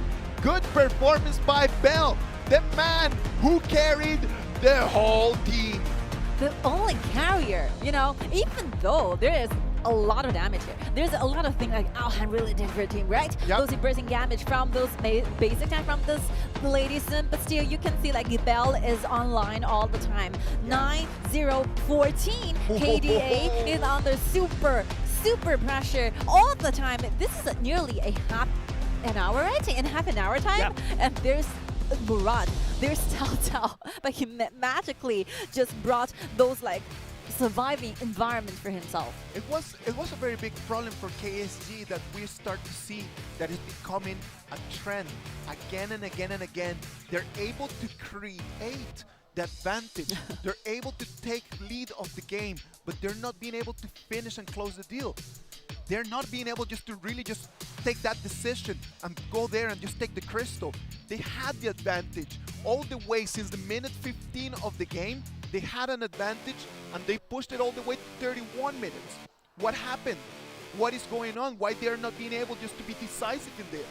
I think somehow like KSG have so many distractions. They want to find out where this Prince of Landing is. Okay. They want to aim at the Talisman, and you are forgetting one member, which will be Bell. You're forgetting this amazingly amount of the magical damage coming from Iggy, and those AoE damage is not like just avoiding. You have to find a position. There's nothing much you can do because that AoE area is really huge. Yes, true. It is true. Bell completely just turned the way around in this whole game. In the moment that nothing looked like it was going to work for Nanjing.Hero and we imagined there was going to be a 2-0 advantage for KSG, Bell stood up and just showed everyone what he's made of. And we're going to have to keep the spotlight on him because after this performance, by far one of the top mid laner performance in these last 3 days. Yeah, I think Bell has proved himself to be the reason why he is the mid laner representing Team Hero, right? Yeah. Team Hero has a lot of ability trying to train. They have a very good, very solid boot camp in their own club, but Bell managed to take down every single enemy. You know, every single colleague is like trying to chase up with Bell. There's some reason for this. And to be the mid laner in a club like Nanjing.Hero, Yes. it is such a big responsibility because you need to fill in some gigantic shoes, right? Like Nanjing.Hero has had some amazing mid laners. I can raise some examples for you, like Zihuan from TTG, the mid laner used to be in Hero, and the one we're really familiar, Juchen, right now, you know, AMTG, used from Hero, and one more. I can give you a lot of examples, like numerous. This club is just so famous, you know, of raising those very talented mid laners. Qingrong, and now at the club of Wuhan Isa Pro, used to be a player representing Team Nanjing.Hero. So yeah, it's team that is so good at like trying to discover, trying to find out who can do so well in the mid. And Bell, I think, finally given us the answers. The Hero University, right? The Hero Esports University, the one club that is just filling everyone else's with great players. Well, Nanjing.Hero is going to take this game. It's going to be a very long one. I do not remember just coming into the 32 minutes mark in this KIC. Yes, at least it's in a the real last 3 long days, right? It's a real long game. The Athena composition, one more time, Failed. did not work out. It could have worked out. I do believe that they did. You know what? I'm gonna explain myself. I don't like the Athena composition because it does not seem to work. But this time it did work in just limiting No Fear, because No Fear was not a real threat in the whole game. Now the problem with this is that Suzhou.KSG, for other factors, were unable just to really take an advantage of the fact that No Fear wasn't there. And Bell, on the other hand, completely stood up for the whole team. I think Shinken did great also, you know, for the very last team fight. He just standing up, you know, carrying the teams, giving this very last blow to the back lines. Xiaozhou is a really difficult game for Xiaozhou. We've been mentioned this a lot of times. I mean, for a marksman from KSG ending up with only 18% of damage now, you gradually get some idea that how difficult for Arlie to play in this kind of composition. And the Iggy pick totally just limited Xiaozhou's ability to move around, right? Like he did not have the mobility or just the space that he would normally have in a completely different game. It was a very good way how Nanjing.Hero can show that even if they're gonna be in difficulties, because you're gonna be facing from now on, if they win right now, they're gonna be facing AG. Yes. Like even if you play against strong teams and you're gonna be facing difficulties, they can still just kind of like find solutions to it and always bounce back. I think AG is just you know, patiently waiting for the upcoming opponent from these two teams, and they'll be having that one very last semifinals, I would say, in the upper bracket in the 27th. So still have, including that day, like 3 more days to go. AG have a lot of time trying to recover from today's exhausting, very exhausting, like 7 games, BO7 again against the Chongqing Wolves. And honestly speaking, I think Nanjing.Hero and Suzhou.KSG is not that a very strong opponents going for AEG. For AG. Not really at the, Just by the these same two level teams. right Yes, now, right? Yes. Well, this is no surprise. MVP for this game, Nanjing.Hero's Bell. Amazing performance by Bell. Amazing. No other word that could describe what he did in this game. This man gives me a kind of excitement that I will completely understand it if it's an ultimate battle composition. They decided to give Bell this Iggy instead of other heroes. Ooh, okay. Just so good, so good. With the standing point, with the way he deals those damage to the backlines. He was just totally on point. Totally on point. I remember from some of the highlights. Yeah. Just Adzo just being gigantic with so much big of a gold advantage, and then Iggy just poking him 2-3 times and sending him back with 1% HP.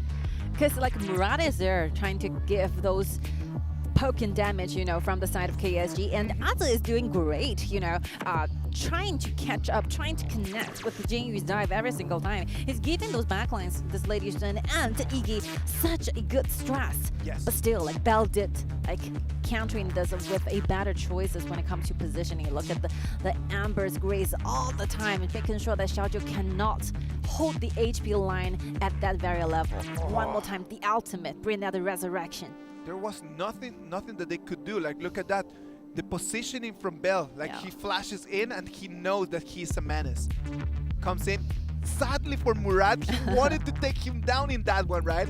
But he's just Bell just in the right edge of Murad's ulti. Yes. So he does not actually take all the damage that he could be dealt to him. This man is also very happy with what he did just now. You know, very happy for the KDA. He's smiling so. I would be the same happy as him. I'll be smiling like that as well.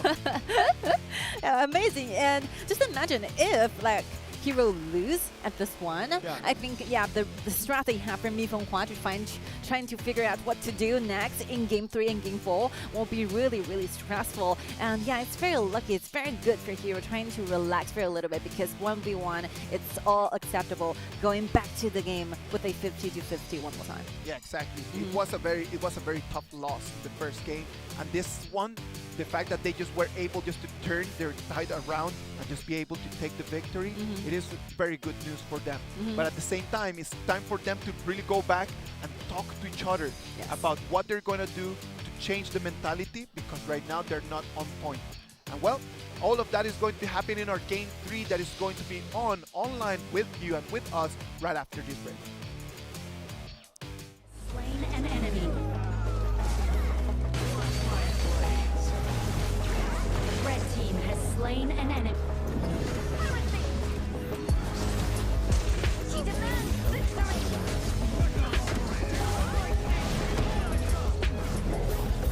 Shut down.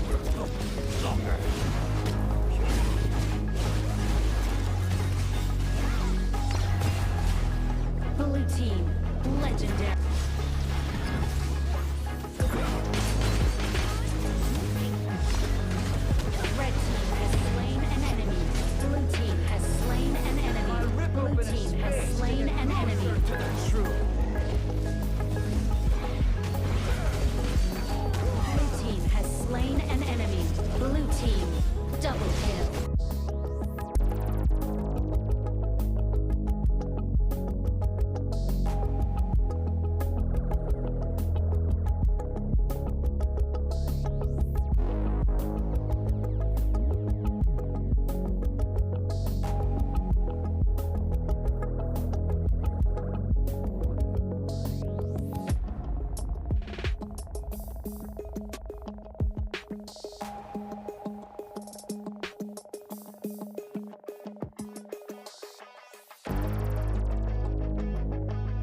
Welcome back. Welcome back. Nanjing.Hero. Great performance at the end of this gigantic and very long 32 minutes battle in this game too. Making it 1-1. Suzhou.KSG. Sadly for them, they had a big opportunity to make it 2-0 and they just squandered it and they just let it go. I think gradually we came to a stage where we're gonna see those combos to the bottom side. For example, Da Qiao, right? Da Qiao might be the choice for game 3 because there's a lot of maybe meta heroes going away. Da Qiao might be it. Zip might be it. Maybe for Hero or for KSG, all available. And we wanted to see something different, you know, instead of AoV shooters and marksmen all the time. We need to see some different HOK chemistry in there. Dr. Bian has been quite powerful, has been quite popular these days when it comes to million choices. I like Dr. Bian a lot, but why do you think is the main reason that Dr. Bian has become such a popular pick right now? Because of What BO7. changed? To Just the be fact that honest. it's a best of 7, yeah? Yeah, to be honest. It's not because like Dr. Bian is so good, it's because you have to use some better options trying to fill the void because you had to find new things. You have to find new things trying to make sure that you get to game 6. And there's a lot of poking obviously in this meta, right? Somehow your opponent's gonna be giving you a long time with those long time shooters, Iggy's or like Princess Frost or something. So yeah, you need to like get recovered all the time, standing between nearby your marksman. I don't know. Dr. Bian is one of my favorite heroes because it's like it's such a vintage hero, right? It is a really vintage hero and I like that a lot. But on the other hand, I would have just gone for some other different picks. Like Trump is a very good pick. Like Trump for me is one of those heroes that is not being picked a lot, and just the range that he has and the amount of damage. It's something very similar to what Iggy could do in terms of reach. All right. They're not hesitating a lot. They're not spending a lot of time to figure out what to ban, not what to ban.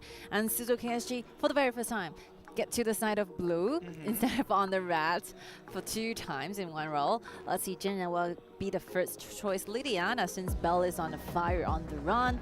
So yeah, very easy to understand why like Nanjing.Hero give this priority towards this Liliana. Get the ball to Bell. If the man is performing well, just keep him going. Just keep him going. Let him just keep being the captain of the team. Let him just really control everything. And look at that, Suzhou.KSG completely obliterated by that Iggy, and they're going to choose it for themselves. This kind of composition, even without knowing what will be the rest too from the side of KSG, you know it's a must-have game for KSG. They're getting Iggy and Jing at the same time, and they can be really aggressive using Xiao Ace, Jinren, Reti trying to initiate like yesterday. Yeah, I think KSG is not saving those heroes for later rounds. They're so determined to get this level of game 3 to make it a 2-1. And Nanjing.Hero is going to reply back with the tank jungle. Dun is going to be the option. A man that can actually suck in so much damage. So it's going to try to lure in some of the damage coming in from KSG, allowing a lot more from Aohan and Joku. Catherine's limbs is not here. Terry is out. There's no more AoV marksman here, and they have to choose from HOK's hero pools, and Arlie is out. Ladies and Garo all gone. What's there? Like for Ahan to choose, very limited. Counter Yudir and Jid by number 7, but Liliana is already there, so seems like Zip is gone. Yes. So it's gonna have to be either Fang or Direnjie. Yes. It needs to be either a Fang or Direnjie.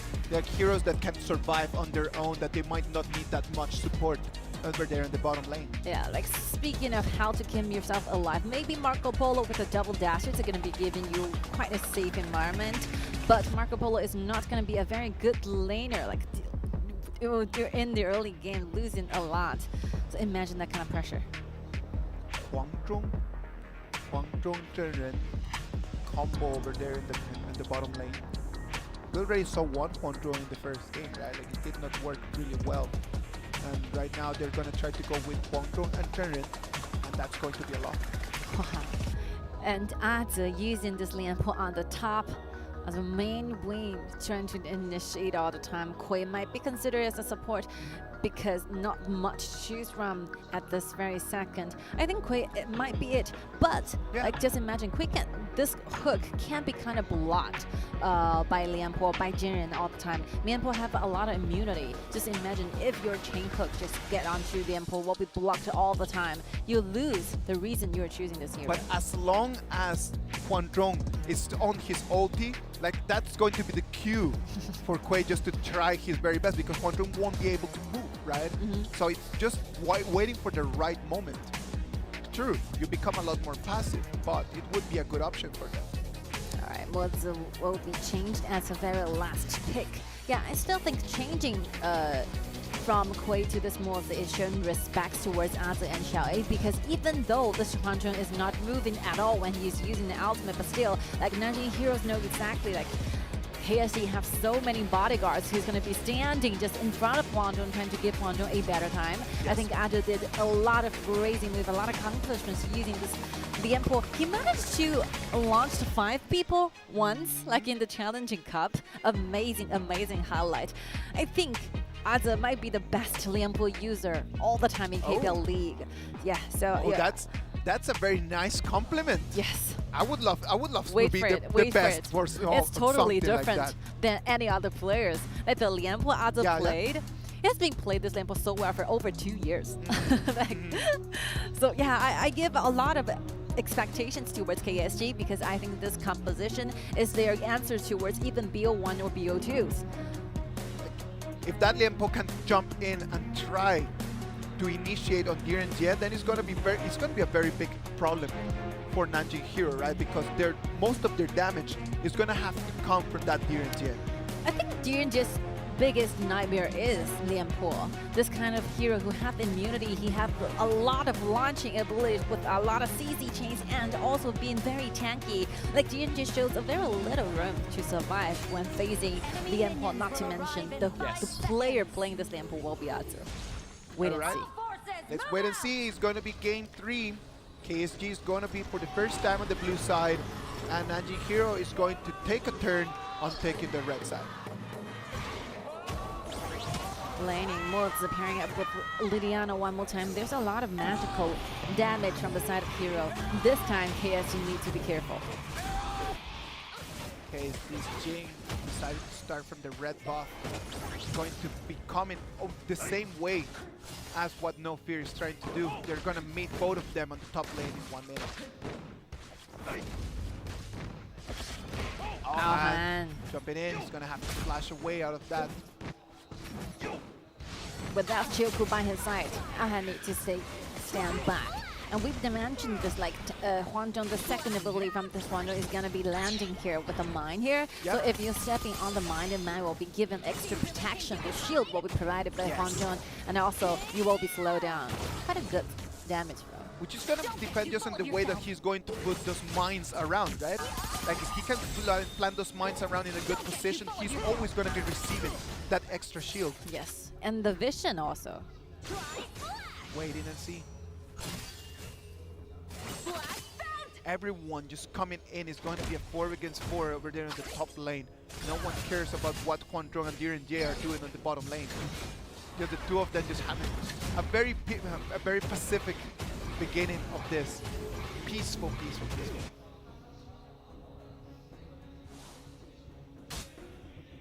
Rotation bottom. It is a problem right now. I can see that Jinren is just more worried about just the vision that he can provide than coming down and helping Xiaojie. He's letting Xiaojie just to take the laning stage on his own. Let's see how is that going to work, because I can already see Chioku making the rotation down.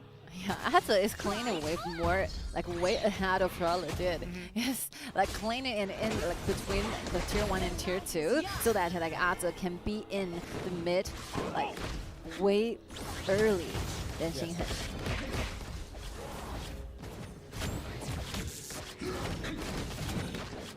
One more time, I can start seeing this, in these last 2 games and counting this third one. Not always and this is actually very weird compared to the previous games. Not always we have seen like a first blood just coming in the first 2 minutes, right? Like both games have been really slow in the first stages. Yes. A lot of things need to be done before they make an action. Very clear that I think the last scene that Hero have on this EV is towards the top. So yeah, this information is clearly transmitted to Shinhan. Shinhan dies back very fast, making sure he's okay with a intimidate as a common skill. I think is fine. That choice of intimidate just allows him just to be a little bit more brave, right? Gives him a lot more confidence, just in case of being ganked or in case of just being just captured in the wrong place. Like as long as like Xiaoju has the ultimate available, he can always clean the wave like far away from the dangerous zone. First blood happened on the bottom, where Ahan is eliminated on the bottom side coming here. in and they're just giving the last punch. Exactly what Xiaoju needed, just someone just to come in and help him out. And that's going to be very painful for Nanjing.Hero. The Overlord and Tyrant have spawned. Tower shields Yeah, I have think been the shattered. how Catapults KIC is moving targeting out. the marksman choices in the BP is really amazing, leaving like Ahan with very limited, very like low choices. Yeah, it came down to either DRNG or Fan. Yeah. Those was the only two options that he had. In such an early stage, it's like only game 3, right? Stun, adds a receiving damage from all sides. Now he comes in, Tremor Smash. I like the way that Asa is playing that game, and right now I completely understand what you were mentioning, that he plays it in a completely different way. Just the way that he's rotating around is different to everyone else. Yeah, his team participation rate is really high comparing with the other DM4 player on the top. He's given those waves very early to Jinyu so that Jinyu can farm even quicker than ever. And he's trying to participate. He's trying to gain the vision all the time, ready to initiate. If following up with like team fights, if like Xiaoju is in the mid, the team fight can be happening everywhere. You gotta love when you have a teammate that is willing just to really just go completely poor, no gold at all, and they just allow you to take all the resources. Yeah, look at the gold. He's practically the same gold with the support like Jinren, right? He's sacrificing himself a lot, but like being very like useful for the team. He can initiate at every single second. As long as Xiaojun is okay, I'm ready for the battle. I think Asa will be right in. Jinyu is farming at very good, similarly very good, like 3.8k. Yeah. Leading a lot, leading on, it's tries really hard. You can see like the allocation of the resources will completely different. No fear, just like Asa is giving a lot of resources to his teammates. Bell is having this amazing like 3.7. We never see this, as a very core mages being picked out in this meta. And those bursting damage from Liliana, you can see Asa have to go back. Well, Fear being coming in. Now it's being poked by Iggy 1 time, 2 times, 3 times, taking extremely low. The one thing that we need to keep eyes on right now, immediately, is the fact that Xiaoju already with 4,600 gold, he's already having a very big advantage compared to DRNG. He's really just bulking up a lot faster than what Aohan is doing. I think Jinyu is ready for something. Like he's ready for the battle here, leading a lot. Just imagine that bursting damage coming from like the mirror domain. When it's the time for KSG trying to initiate, I think those consequences is going to be quite hurtful for Hero. Just wait and see. We know that KSG is being very active, and right now it is just listening to what you wanted to see. It's going to be the mirror domain, but it's going to be No Fear, the one that's going to be in the middle, sucking in all the damage. Asa keeps eyes on everyone, and Xiaoju is going to force them to run wide. Even though it's a simply trading of the skills and the damage here, but you can see like in total, like KSG with Iggy's help, with this Jinyu, the overall damage they can give to Hero side is super overwhelming. Yeah, of course, like right now they are the ones in control, and the same as in the previous 2 games. These early battles, these early stages of the game are always for KSG. think Gonna put some pressure in. Asa jumps in, forcing Alhan just to go away. Xiao A comes in with the third hand, but no damage to be Red followed. team has destroyed a I tower. mean, while even as a Blue simply team trade of has splash here, you destroyed can a see tower. like Jingyi is getting one more tower to their team, even though that there's not much kills with the, not much like skirmishes and the team fights. But KIC is gradually getting the whole necessary, the whole like control of the map here. They can be everywhere. They're not afraid being ambushed here because the overall damage amount, they're winning a lot. Now they're gonna put some pressure here in the mid lane. They'll has eyes on Xiaojiu. Cannot make the jump yet because Lirenje was still pretty far away from them. Hero's doing fine, you know. Both teams are just being extremely careful.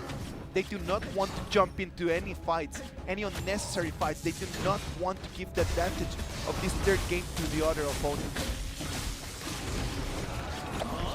This might be the Tyrant has time been where defeated. KIC have to go for a fight. If they wait for any of the time longer, I think like the right side, the vision for them is very hard to fight for. The advantage that they already have, the advantage that they already built, they need to try to capitalize on that, right? Look at that, Jing coming in already from behind, trying to find the flank. Liliana has a very good position. He's been waiting for this moment for a long time. You should get some ideas about this. But that is going to be Bell. He's going to have to run back. Oh no, Fear being extremely dangerous, but it's going to be Asa the one that is going to fall. The mirror domain is going to be proc. It's going to be taken on one person, and that's going to be the marksman. Alright, Shinhan is really low. Jin trying to follow, but I think Red there's team no has more slain skills an ready for enemy. this. Ah, look at that! Bell coming in from behind and being a complete assassin. The ambush. Once again, you can see like Bell was the one like standing and bring the whole rhythm to the team. From Hero, they are struggling a lot trying to find out what will be the good answer for this. But the team fight is not finished yet. Like Jingyu with another round, waiting for the second cooldown for the ultimate. The mirror domain is once again available. Jingyu responding back to everything that was just happening. It was such an important move for them.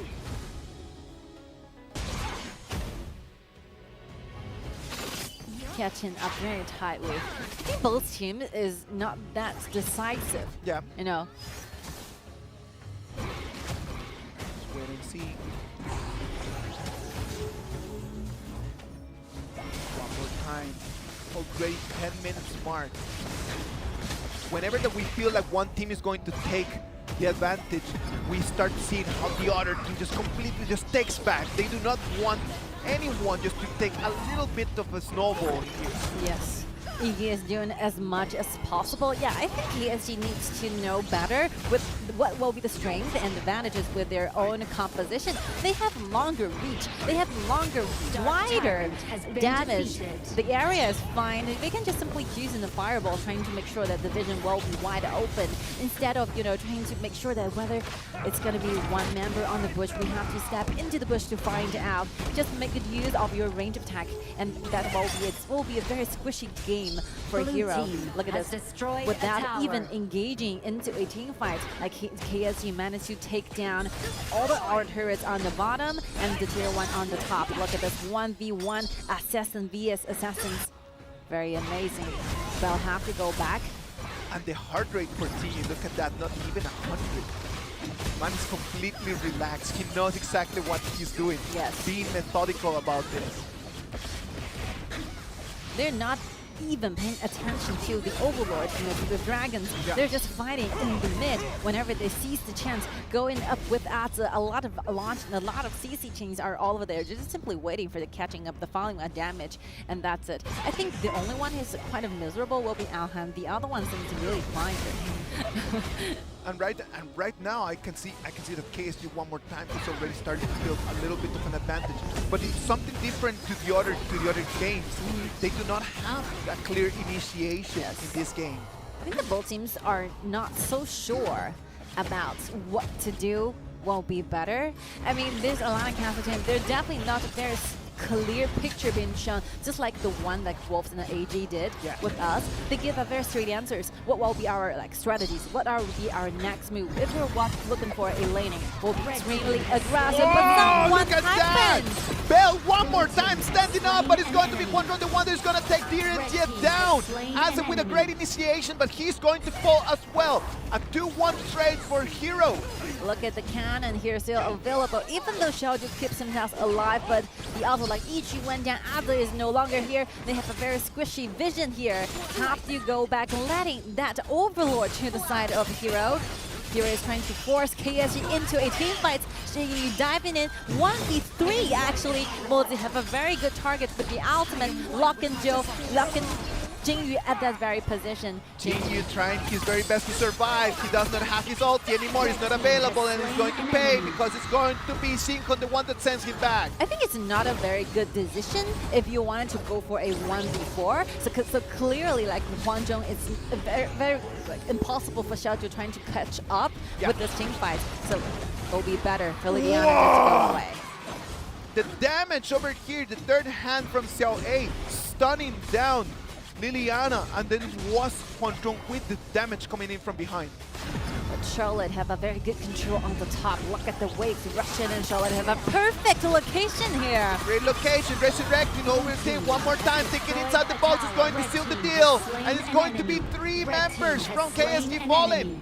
Fallen apart gradually. They have a very confident composition. They have those signature heroes they're so familiar with, but suddenly you are waiting and see like we are waiting for a lot of things to happen for such a long time, but nothing happens. Like silence is the only thing that is answering us from the side of KSG. But on the other side, you can see with the time goes by, with the item being built on the side of Hero, they gradually get some ideas to be how to be aggressive in the team fights, one after one. After this team fights, gradually you see the distance being developed by the side of Hero. One more time, getting close to the high ground. The high ground is even in danger.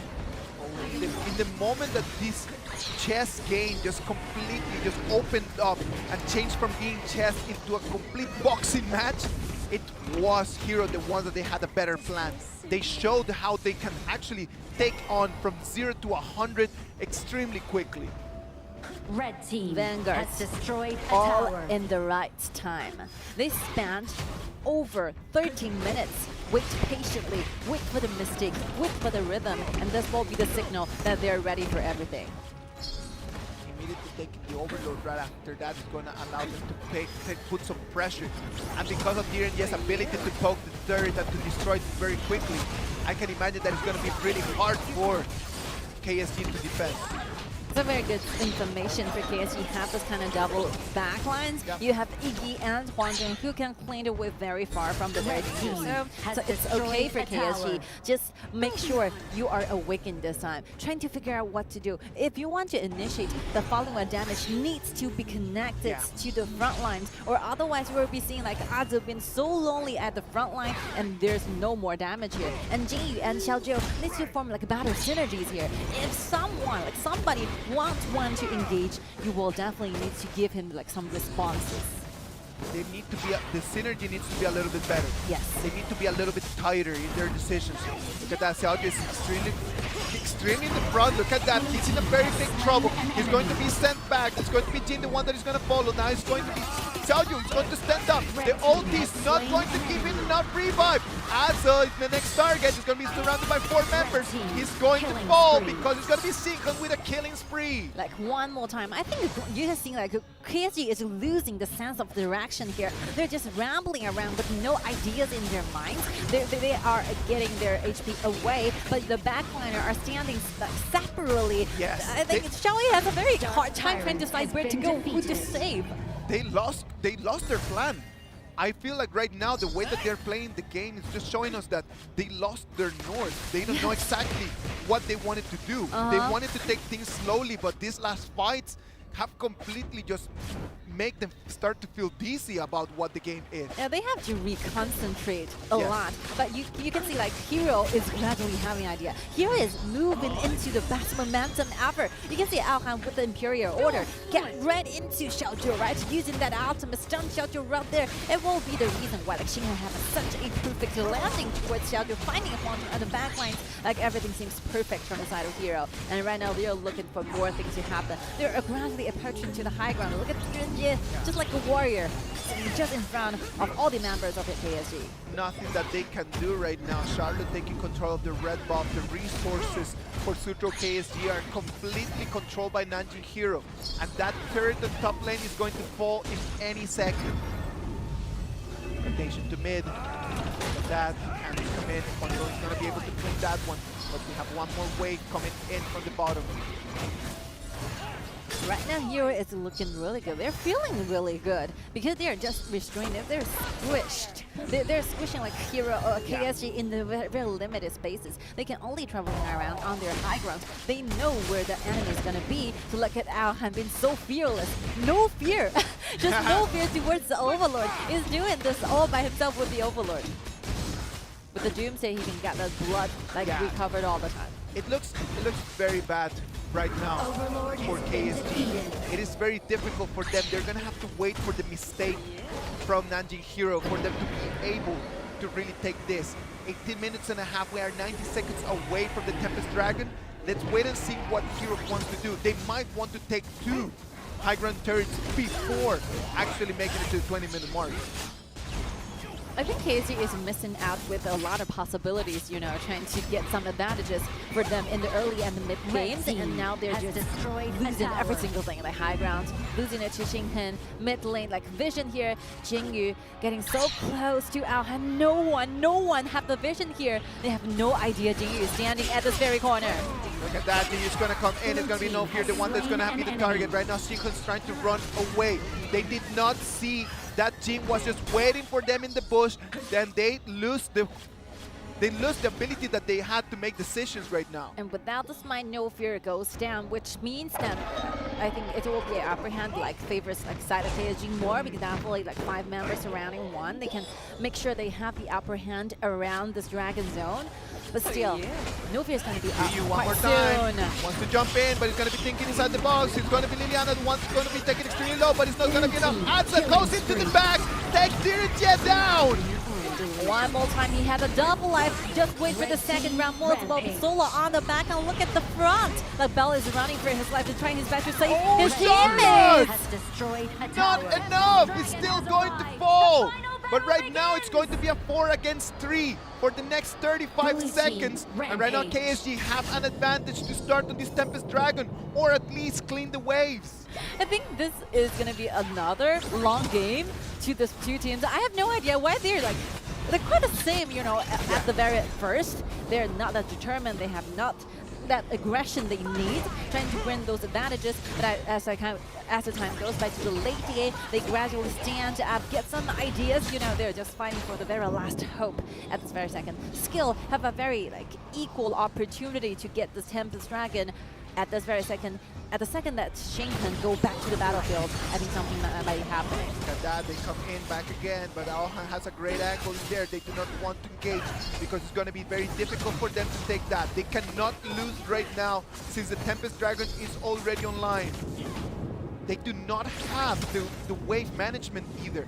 Look at Charlotte already moving in, making their rotation, knowing that someone needs to come to the bottom. Yes. But the vision spread is going to be given the answer to KSG Charlotte on the bottom side, so they managed to try to initiate at this Look very at that, top. coming in from behind. It's going to be a problem. Right now it's going to be Charlotte that is going to jump in from behind, but it's going to be stopped on this place by Azo. Xiaoju has a very good position. He's dealing damage. He's trying to survive. He's going to keep poking, but it's not going to be enough. Xinghen is a man that is gigantic right now. He's going to fall. He's going to be unstopped by Jingyu. But Jingyu is still alive at the back line, destroy everything he have in his side. I think Alhan needs to go back. Even though Joe suffers a lot trying to go up with Jingyu, because Jingyu is diving in solo all by himself to the back lines, he needs to be catching up with. So Xiaoju have a very good position initially, but still, Xinghen is so tanky at this very moment. Look at No Fear trying to follow up. He's Why gonna not find get him. back? Shutting down. That's going to be it. That's going to seal the deal for that Tempest Dragon. Look at the crystal. Jingyu's Look not at the gonna be crystal. there. The minions are putting pressure already. It's already 22 minutes. Aza is going to try with each to clean the wave, and they cannot contest that Tempest Dragon at all. It's going to be free for Nanjing.Hero. that's it. This Tempest Dragon belongs to the side of Nanjing.Hero. Aohan and No Fear together, standing up on one line, takes it. Like Aohan thinks that No Fear is going to be using the smart, you know, for this dragon. Yeah. But No Fear, no, I'm going to save it for the following rounds of the team fights. Maybe, you know, the slowing down effect is going to be helping you a lot, Aohan. Trust me, I know. If you can keep it, just keep it, you know. Now Jingyu's going to be back online. It's going to be a 5v5, but right now it's going to be the Tempest Dragon. Red The team boost, has the destroyed damage a boost for the tower. next 60 seconds. It's going to be the one that's going to tilt things around for Nanjing.Hero. They could take the advantage and put it 2-1 right now. This is the ultimate battle. But I think, yeah, because Joe is alive, Ichi is alive, I think cleaning this kind of vanguards is not that big a deal here. Look at that, Az is going to jump in from behind. They're trying to find the opening. He's still going to fall. Xingyan has still damage. And it's going to be Jinyu, the one that is going to fall right after him. The crystal is open. And it's going to be game for Nanjing.Hero. Finally! Just so you have the idea that once the hero have the vanguards ready for Anstis, they're very united. They all have the same idea, neglecting Huang Zhong at all, because like Jinyu is gonna be here, get ready for Jinyu, and I think the item choices by Aohan is really good. He actually went for a lot of armory items, so that this DNG is really tanky, and Belle is so flexible. We talk about this, like Liliana is a very sustainable hero, right? But all by herself. So which means that when KIC2023 is ready for the fight, you are watching at all soldiers instead of a lot of backlines. I think, yeah, the execution, how he actually used Jin, I think the personal like mastery of this hero is just no joke, perfect to Jinyu. But you know, like the assassin facing multi-warriors, it's gonna be a trouble. I think that the one key that they had Nanjing.Hero for them to be able to take this victory was that Xingyan and Belle. Yes. The Charlotte and the Liliana coming in from behind, it just allowed them just to create pressure from all the surroundings of that Huang Zhong, right? Because we saw it in the previous fight, right, when before Jinyu is going to fall, right? We saw Huang Zhong uses his ultimate, but he's been surrounded by a lot of different members. So he cannot really focus on just dealing damage to DRNG. So DRNG survives to that fight. And then is the moment where Jing is trying to TP back to the fountain over there in the bush, knows that he's going to be found, tries to run away, and he dies, allowing the Tempest Dragon for Nanjing.Hero. That was the problem in there. Great performance by that Charlotte and that Liliana. I think gradually you're seeing that KIC2023 is losing some losing the best opportunity they can have in this one. We think that after the BP, the early game, not really like the mid game aggression is there. They have longer reach. They have like better bursting damage. They can make more things happen like they did for this one initially. I think the early 10 minutes, they know what to do, but they did not find the correct way to do so. I think Azu is ready for everything. He's there. He's ready by the riverside all the time. But still there, he's waiting for the signal that all the members are ready. But I think that signal is never given to Azu. No, and Azu, whenever that he jumped in, he was always being able to find the backliners. Of course. Just to really put them on air, just to get the stun done. But the damage did not follow. I believe that it was just a little bit too much distance in between the two of them, right? It was Azu just too far away from the rest of the 4 members of KSG.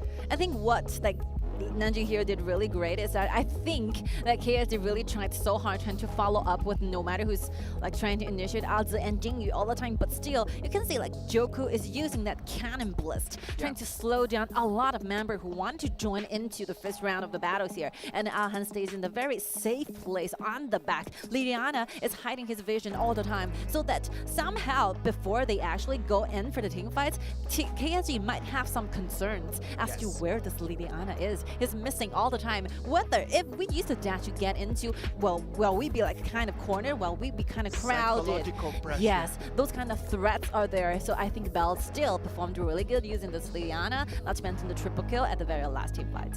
And that's going to be very painful, a very painful loss for Suzhou.KSG. We talked about the beginning of the game, it was just like a chess game. Yes. They were taking everything extremely slowly, very methodical, thinking about every single minute about it. Now, probably, this is what I would have thought about if I would be the coach for Nanjing.Hero. I would just have told them that in the moment that Suzhou.KSG starts hesitating, in the moment that they start doubting about what their movement is, that is our cue to become more aggressive. that is our cue just to really take the fight to them, to really just move around and they just do that. They had a fight at about 12, 13 minutes that just turned everything around for Nanjing.Hero. So maybe it was just them just reading the game, knowing that in the moment that KSG is not attacking, and then when they're thinking, is the moment when they're more susceptible for us to attack. Yeah, I think we need to see more pressure. You know, if you have Iggy, if you have Jin in your own side, I think starting from the laning, you're seeing like Zhou and Xiao 8 together on the bottoms are winning a lot. Like Xiao Han suffers a lot on the bottom, and Azi cleans a wave so early than Xinghen did. And not to mention, if you have Iggy going against Liliana, you're definitely winning. So you have like obviously 3 winning lanes. Where is your advantages? Where is your aggression? We should be seeing you more aggressive moves in the beginning of the game. To be a little bit more decisive in the first minute, right? Just to be a little bit more aggressive. Just really go for the gamble. Just try to go and push it there, because right now being all this passive and just be hesitant about your next move is not paying it for KSG. It's really not suiting them. It's not really the way that they should be playing this game.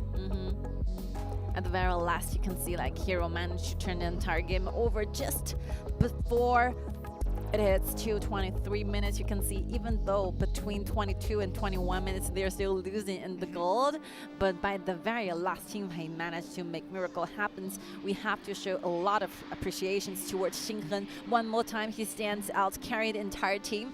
Also for Charlotte, like he's so good with a lot of heroes, not only AOV marksmen, AOV heroes. He's so good with the Charlotte, Mei, Ari. I think we are not so unfamiliar with Xinghen being the MVP, but every single time the backgrounds image are not the same. He has a lot of varieties in his own hero pool. Like look at this one, just the way that he just comes in from behind, right? Like he comes in with Liliana just from behind, and that's the problem, that Xiaoju does not know where to focus his damage in. Like he doesn't know, and then Xinghen comes in, sucks in so much damage, and sends Xiaoju down. Like Xiaoju tried to give extra damage to Jingyu, but Jingyu is so busy doing 1v3. He go up, chase up for his teammates, but still finding a lot of assassins circling around, being on his back. It's very desperate. It was a great performance by Nanjing.Hero, right? Like it was really nice from all the 5 of them, showing us a little bit a different performance compared to game 1 and game 2. Right now in this one, I saw them a lot more confident. It took them a little bit of time just to warm up and to really get into the game. But if they keep performing this way, KSG is gonna have to just change their game style. Because KSG, if they keep playing the way that they're playing right now, just allowing Nanjing.Hero those openings, if Nanjing.Hero keeps being this decisive, this might end up in a 4-1. And I think that for KSG, because they have been using Mei, they have been using Cao Cao, and this time they used their very like confident hero, Lian Po as a very frontliner. Maybe they need to switch more like concentration, maybe towards Azi, maybe using Azi as a like more aggressive warrior instead of a tank. Yeah, let's wait and see what's going to happen. Game 4 is going to come in after this break. Blue team killing spree. Red team has slain an enemy. Red team triple kill. Red team has destroyed a tower. Red team quadruple.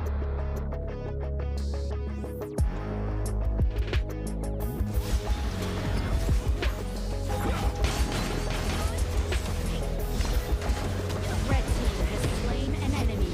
Blue team has slain an enemy. Blue team has slain an enemy. Blue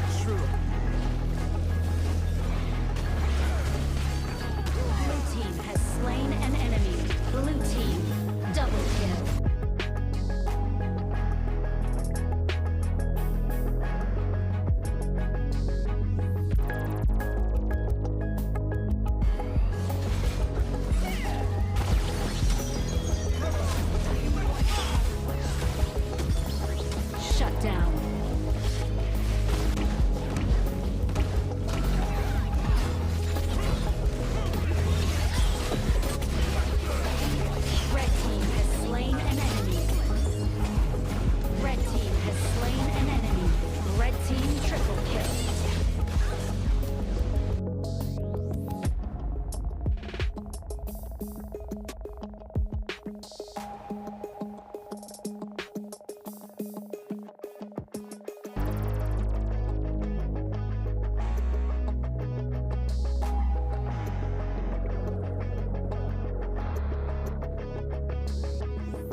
rising up to become someone. Taking it all on my own. What a sweet victory. Taking all of my control. Awaken something deep in me. Like flames, feel the burning inside. Take a hold of pursuit of the prize of a toll. No way to survive. All of us fire, just lock it aside. When this is the time, enter the ring. All those mental chemicals doing their thing. I got flashes of battles inside of my dreams. I was made for this moment. At least now it seems like it's time to come face to face with your fear. Been battling reasons for all of the years, and I learned how to fight them with style and grace no one's ever encountered. You say it's amazing. I'ma come out swinging when they open the gate. Go ahead, call passion. I'm calling it rage. I'm taking what's mine like I already own it. Watch me, don't blink. Going here to the moment.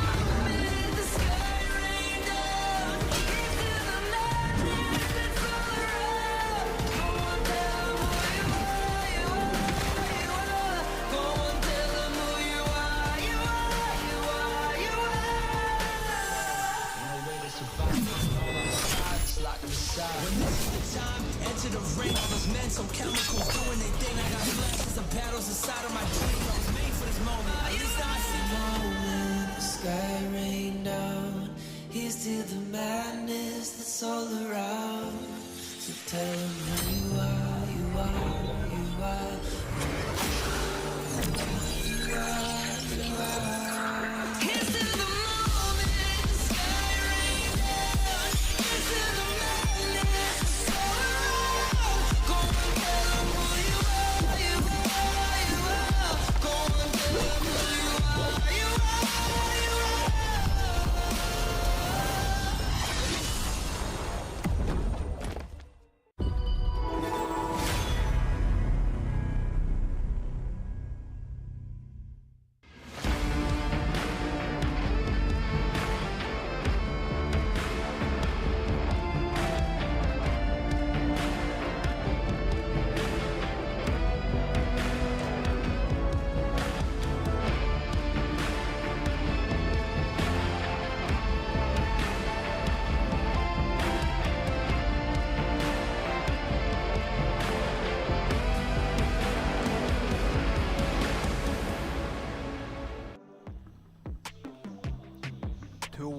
The advantage right now for Nanjing.Hero. KSG had it at the beginning with a 1-0, and then there's Nanjing.Hero, the ones that taken 2 games in a row. Great performance by them, and right now I imagine that the KSG coaches are really thinking about what is going to be the plan for this game 4. What's worth mentioning is both teams are doing so good in KIC. They actually are refreshing their best records in KIC ever. Moving to this in this upper brackets, quarterfinals, they make it so far to the very best position they ever made it in KIC journeys. I think we are not unfamiliar with Hero, but for some audiences, I think KSG is quite new, right? Yeah. But because they have a very sudden change when it comes to the roster, they have a very good understanding towards the patch, and more to that, they have a very good coach team, right? Xingtian is doing extremely well with numbers. So yeah, I think there's not much regret about this, because these two teams are not supposed to be going this far in KIC. I think all of us are not expecting to see both Nanjing.Hero and Suzhou.KSG stepping so far till this very point. I imagine that the players are super excited about being in this moment, right? Look where Wuhan is a pro and DRG is. Exactly. Look where Beijing Weibo and Guangzhou TG are rounding up. They're in the lower bracket. These two teams are in the upper brackets. They have 2 options, right? If they win today, they're gonna be facing AG, Chengdu AG, into the final of the upper bracket, right? Yes. And if they lose, well, it doesn't matter, because they go down to the lower bracket and they still have a chance to keep fighting for their dream, that is gonna be to make it all the way to the grand final. Oh, but if, like, I think the loser for game 6 is going to be really miserable, because by the time they go to the lower brackets, they're going to be facing the winner between Beijing Weibo and Guangzhou TTG, and after this, if they kept winning on these two teams, they have to fight one more time, just no day of break. The next day, they're going to be competing with the winner between maybe Wolves and maybe RW, under the condition that RW wins against One Team Esports. Just imagine that kind of possible opponent.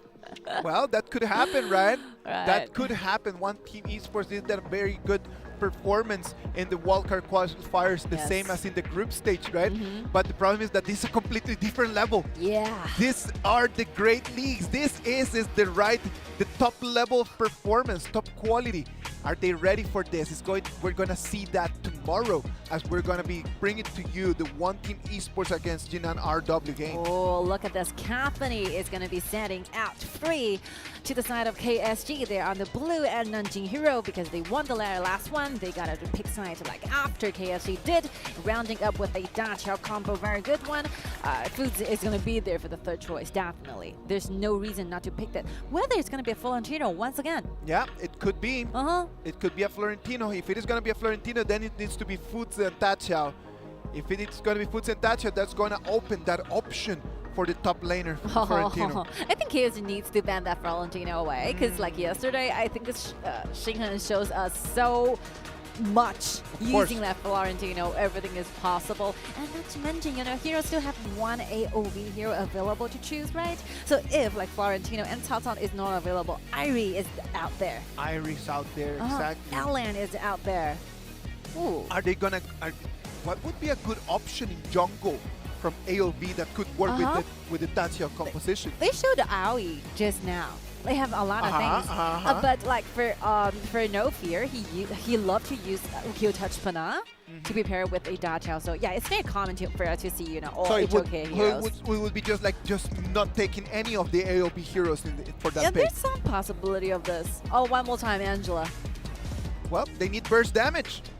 They do need that burst damage, and Angela is always going to be a good option with little loot in there, allowing Caffeine to be able to be mobile, to allow Caffeine just to find the right angles that she might need in order to just get rid of them before they get into the TP tunnel. I think Caffeine and Little Loot as in the pair on the bottom, it's really pressurous, you know, it's very hard to deal. Oh, to do a laning gun against this kind of duel. Look at this. A lot of choices. Aoi, Zuka, Avrius, and Astria. It's just showing their muscle here. Like No Fear is like displaying every possible answers. And I love that, because then it gets the audience so hyped when they do that. When they just kind of like show everything that they could just play there. It just gets everyone super excited. Yes. Nakaruru might be it. Yeah, I think it makes more sense. Yep. Yeah, because No Fear have been using Nakaruru quite a lot in the past years. And like yesterday, he has always like both using Nakaruru one more time, and that one he have a very perfect dive at the very last team fights and won that with the entire crew, and that's it. Hero have a Nakalulu and Dachao Foods pair. Only difference might be this Alien on the top. Yeah, exactly. That would be the only difference in there compared to what we already saw. And this is going to be good for them, because if we get to come to an ultimate battle, they're already showing to us what they're going to be, like 80% of their composition. We know that if we get to the ultimate battle, to the game 7, Nakaruru is going to be changed by Butterfly. But just being able just to keep practicing this, just putting it out there, it is going to be a very strong one. If Nanjing.Hero can take this one, if they can win this game with this Dachao composition, well, that's going to be extremely painful for KSG. Yes. I think for KSG with the Little, with the Angel, with the Kaiser and the Charlotte, they are looking for a longer time of our team fights, just like Hero, right? They're not so afraid of doing those continuous team battles with Hero, but one thing they have to make sure there's gonna be something standing up for that Singe's might. Like Alhan will be really dangerous, looking for a lot of team fights, looking for a lot of like possible targets. I think both Angela, Caffeine, and Little Loot as well cannot be the targets. Like Kaiser and Charlotte needs to step up, take in Just that take it ultimate. in, right? Take in that ultimate. Like, it's gonna have to be them, the ones that are gonna have to stand up and they just say that they want to be the tributes. Yes. Just for that Sage's might, or else they're not gonna have a chance to turn things around. Let's wait and see what's going to happen in this game 4. Nanjing.Hero already with a 2-1 advantage. They might be able to take the victory here and get to the match point. Or is it going to be KSG taking the point and then making it 2-2? If we're going to see a 2-2, I think we're really close to the ultimate battle, because it's always like this. When we see a 2-2, most of the cases we're going to see an ultimate battle. And that will be 4 ultimate battle in one. We'll start from the very first one yesterday, the second, the third, up for today. Like AG and Wolves are giving us amazing ultimate battles. Maybe Hero and KSG is going to be giving us the same. Look at the bottom. Angela is doing quite miserably, having used the flash to get back to the turret. Was already there, ambushed by Bell's Gold, dealing a lot of damage to him. It was a very good, nice, interesting opening as 2 of the mid laners moved down to the bottom lane. All right, let's see the top one. Like, Dachel is quite surprisingly, getting in line together with Xinghen. Never expect to see this, but Alhan have to go back. It's a Caphony. You have to go back with the red. I know, it's already gonna tell us a little bit of how Jinyu wants to play this game. Yes. It's just gonna give all those red buffs to Caphony all the time. Yes. Just as long as you have the red, it's going to be easier for you to go. It's quite uncommon for us, like, to see in KPL games, maybe. Yep. Like, the marksman get the very first red, but it's quite common in the KIC for us to see, like, the marksman have such a Look at good that. elevation. Kaiser comes in, is going to find Joku in the back. He's going to force Alhan to use his flash to run away. Very aggressive opening by KSG. Caphony is doing amazingly on the bottom. Xiaoju is enjoying this time a lot. Even just 2 minutes, they're getting this tier 1 really, really low. I think they just need 1 more waves if they get a priority without a flash and that heal on Joku and Alhan. And before it gets to the ultimate, I think like Caphony can still be so aggressive like he did like just now. Wait and see. Look at that. It comes in. The stun is going to slow them down. Going to force them back.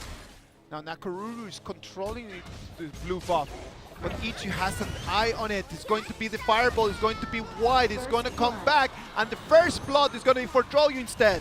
Oh, Little Lude have to run away for his life. I think everything is looking really, really good from the side of Hero, because I can really understand like Ichi is trying to steal, this blue, because like Angela have such a bursting damage, and if your fireballs get to Nakaruru will be stunned over there. Maybe you have a very high chance of taking this blue away, but like without the help of your teammates offering the vision, I think it's a relatively quite overly confident move. Overly confident move. Ichi has been having a great performance, right? Like yesterday he had an amazing day, and right now he's just trying to get back into his rhythm. He needs that confidence for him to be able to take KSG to the victory. So probably just trying to ambush that Nakaruru was just him just trying to get back into his game. Look at that, Kaiser. It's a 3v2 right over here. The target's gonna be Alhan. He's gonna have to go back. Alan comes in. He's gonna use his ulti, but Little Lute's ult is already available. Extremely low. He's going to be taken, but look at that. He's gonna come from behind. Also, he has a target. Can he deal the damage? And that's a yes. He's going to take Alhan down. Yeah, finally some like key team collaborations are showing from this. Like after the format was going really hard. That! And one more kill from the side of KSG. EG is looking for more, maybe hiding in the bush somehow. Like Charlotte is really aggressive. Here comes Angela using the flash attack and so hard. Joe, you have to go down. KSG finally. This is the KSG that we are more familiar with. That was an amazing run that KSG just had because of the decisiveness and right over there that they're showing. They're really showing us how good a team they can be when they make the decision of being good. Look at this, Alhan going deeply towards the backlines. Will be joined by Xinghen. Very nice countering back. Just by the second, we think that KSG is taking the control. They're being a little bit greedy with their standing points here. Yeah, they wanted to take that mid lane turret. Yes. They wanted just to push in too quickly. And sadly for them, Xiaojiu and Xiao are going to fall. Wow, it's so hard to find a balance. Sometimes you want it to, be very aggressive, Yeah. but by very second you might be losing a lot of senses. Very hard to keep that balance. Let's check out the replay here one more time. Charlotte comes in from behind, just getting in there. But then I love this one. When the TP tunnel is right over there, just ready, Jinyu comes in, bomb, puts it out of the TP tunnel. The push in there is one of the things that I love. Back to life. It seemed it's a very balanced game at this very second. I think both teams are all ready for this, like starting from the game 4. I think, yeah, every momentum, every mentality is ready. You can see they're making very smart moves and countering back really quickly. Like Hero is doing great, even though they're forcing into a team fight on the bottom to the mid, but they reacted so quickly, going back with the Alhan, using the ultimate with Nakaru's bursting damage, getting one more kill to their setback. Oh, sadly for Nakaruru, he's not going to have the blue buff available right over there. One more time being pushed out of that TP tunnel, and he's going to be Alhan falling in one more time. Their whole Dacia strategy is falling apart piece by piece. Again, Joku really trying to use the heal, trying to give Alhan extra seconds, trying to TP back, but those damage is just sufficient enough for KSG to take Alhan away. Look at that, it's going to be Nakaruru already in air. Wants to deal the damage, the flash coming in, trying to put some pressure. But right now it's going to be Allen, the one that jumps in is going to fall down on 2 of them, but it's not going to be enough damage as Kaiser is going to take revenge. I think only one minor damage is missing, from Xinhen. Because like Xiaojiu has been so aggressive, using the flash, trying to chase up for no fear, using the enhanced attack, trying to finish that. But he's kind of overly confident with the damage he can have at this very point. With only a Shadow Ripper, I think if like Xiaojiu have the Endless or the Eternity Blade on his pocket, I think he can make that kill. It would have been a completely different story, right? But the items are still not there. Look at this. Only a few hundreds. Gold is needed. Crazy. Sad for them, but look at Charlotte on the other hand, right? Already 5,000 gold for Charlotte, just being one of the richest people over here in the valley. 202 KDA. Hey, Azza did amazing just now. From the top, joining the team fights in the bottom, he traveled a lot. Even though Hero is the one having the teleportation, Dacha, but like. Adza really runs faster than this. Oh, be careful with that. Allen just hit back to the fountain just right in the right moment. It was a very, very, very tight call for him. 7 minutes and 40 seconds. Moving in. The items are being built right now, and KSG taking control of these first minutes of the game. One more time. Let's see what they can do with it, right? Like we have seen already this, and right now the next target is going to be this tier 2 turret. Literally this is giving out the most HP ever. Like look at Kaiser being so invincible here, even though he's locked down, even though he is kind of locked here, been bounded, but nothing happened. Well, you mentioned it at the beginning of the game, right? Like some people are going to have to stand up and just be the tribute, and just really need to suck in the damage, and that's going to be Jinyu and Atlas. If the 2 of them are not just standing in there and then just really just allowing Caffeine a good position, this is not going to work for KSG. Hero is in a little bit danger here, and I think Ichi, after getting defeated by that time, he gradually get back to the game very quickly. The bursting damage he provided to those very important targets, it's so crucial, so on time. One more time right now is going to be Hero who wants trying to take the red buff away from Xiaojiu. Xiao comes in, jumps in, and is going to find Alhan. The rotation, Charlotte is going to try to come in from behind. TP tunnel is going to send them back, but right now it was a good way how to protect the red buff, right? It's really cute to see little Lute with the Howling Emblem. It's such an opposite picture. Very different to what you would expect normally, right? Tyrant has been defeated. Even though you put Xiao with a little Lute, he still wanted to initiate that. It's just that there's what we call playing style, or ask 2 different players. Some things just cannot be changed, right? When you're aggressive, you're aggressive. Done. There's no hero choice that can change you. But yeah, it's not difficult for Hero because they have the Fuzi and Dachi, this kind of combo. They can still make it really long using your split push with using your Fuzi and this kind of teleportation working, and you can still buy your team a lot of time. So I think like the gold, the item for No Fear is nothing to be worried about. Let's wait and see. We get to the 10 minutes. They're going to try to start by taking first the Tyrant. That's going to be their first goal. Then after they take that one, they might need to start pushing from the top lane. Yeah, Shinkan wanted to teleport back, but the teammates are telling him to stop. No, no, no. Yes. Please no. There's no need. We don't need to contest that. Hero's game is not going to be the one about going there and try to fight, right? Like, they do not want to engage. The one thing that they want to do is just to keep split pushing, try to create chaos on the KSG formation. But they're missing out one more lane, and like Jinyu is being really aggressive, pushing like Nakaruru behind, which will be the location where it's really impossible trying to clean that. Here goes another turret to the mid, but Alhan and Joku are so far away from the battlefield right now. Nakaruru is taking the blue away. Caffeine almost 9,000 gold. The damage is online right now since not all the members from Nanjing.Hero have made full defensive armor. The venomous stuff is needed. It's already there for Bao. Once again, one more time. Why don't you initiate? Him into the TP tunnel.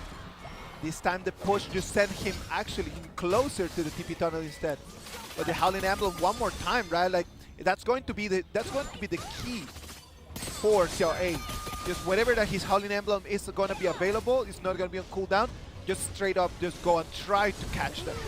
And for this one, like Xiao A even have a flash as a common skill because with those sudden initiation coming from Fuzi, you need to deck a lot. You need to have that extra dash to make yourself like safe enough for the battlefield. I think this literally is so important to keep this happening alive all the time. Allen just pushed in, and it's only going to be on top and bottom. Right now, it's going to be Nanjing.Hero taking total control of both minion waves. Both lanes are totally red. They're completely controlled by Nanjing.Hero. Yeah. KSG is really difficult trying to like deal with the fact that if like Hero gives up the idea of the initiations, if they're all looking for the wave, push, there's nothing you can do. This is their strength. No, that's one of the reasons why that this statue strat has become such a strong and favorite strategy in this whole KIC2023, right? Because it's very difficult to defend when you do not have your own Dacia. Like without your own Dacia, it's really hard for you to defend this. They're gonna try to go for the turret. Oh, they decide. Damage comes in. Jinyu is going to fall. Kaiser thought that he was going to be a little bit tankier, but the turret does not fall as well, so that's going to be for them. Yeah, Jinyu is quite overly committed at this point, but you know the whole battlefield is kind of separated because like Shinkan stayed in the middle, using the ultimate, you know, jump onto the Sabine untargetable, making sure that like KSG cannot simply just follow. And since that high ground tower is still there, there's no one who can take that tower damage for Jinyu, so Jinyu just went down for this. Not a fair trade though. Aza getting bounded by the Sage's might. Well, we'll be happy Nakaruru trying to come in from the air, but you know, the intimidate. Oh, it's going to be Allen, the one that is going to fall one more time. It's going to be only on Xiao A, and they're going to have to push back. The intimidate plus the pure sky. Yeah. You see the diving from No Fear. It's a Nakaruru with a Siege Breaker mid-air, like an Axe of Tournament. Nothing happened. There's no bleeding. Oh, look at that. Xiao A is being targeted right now. He's going to have to flash himself away of this. He was sucking in so much damage because right now Xiao's damage is totally online.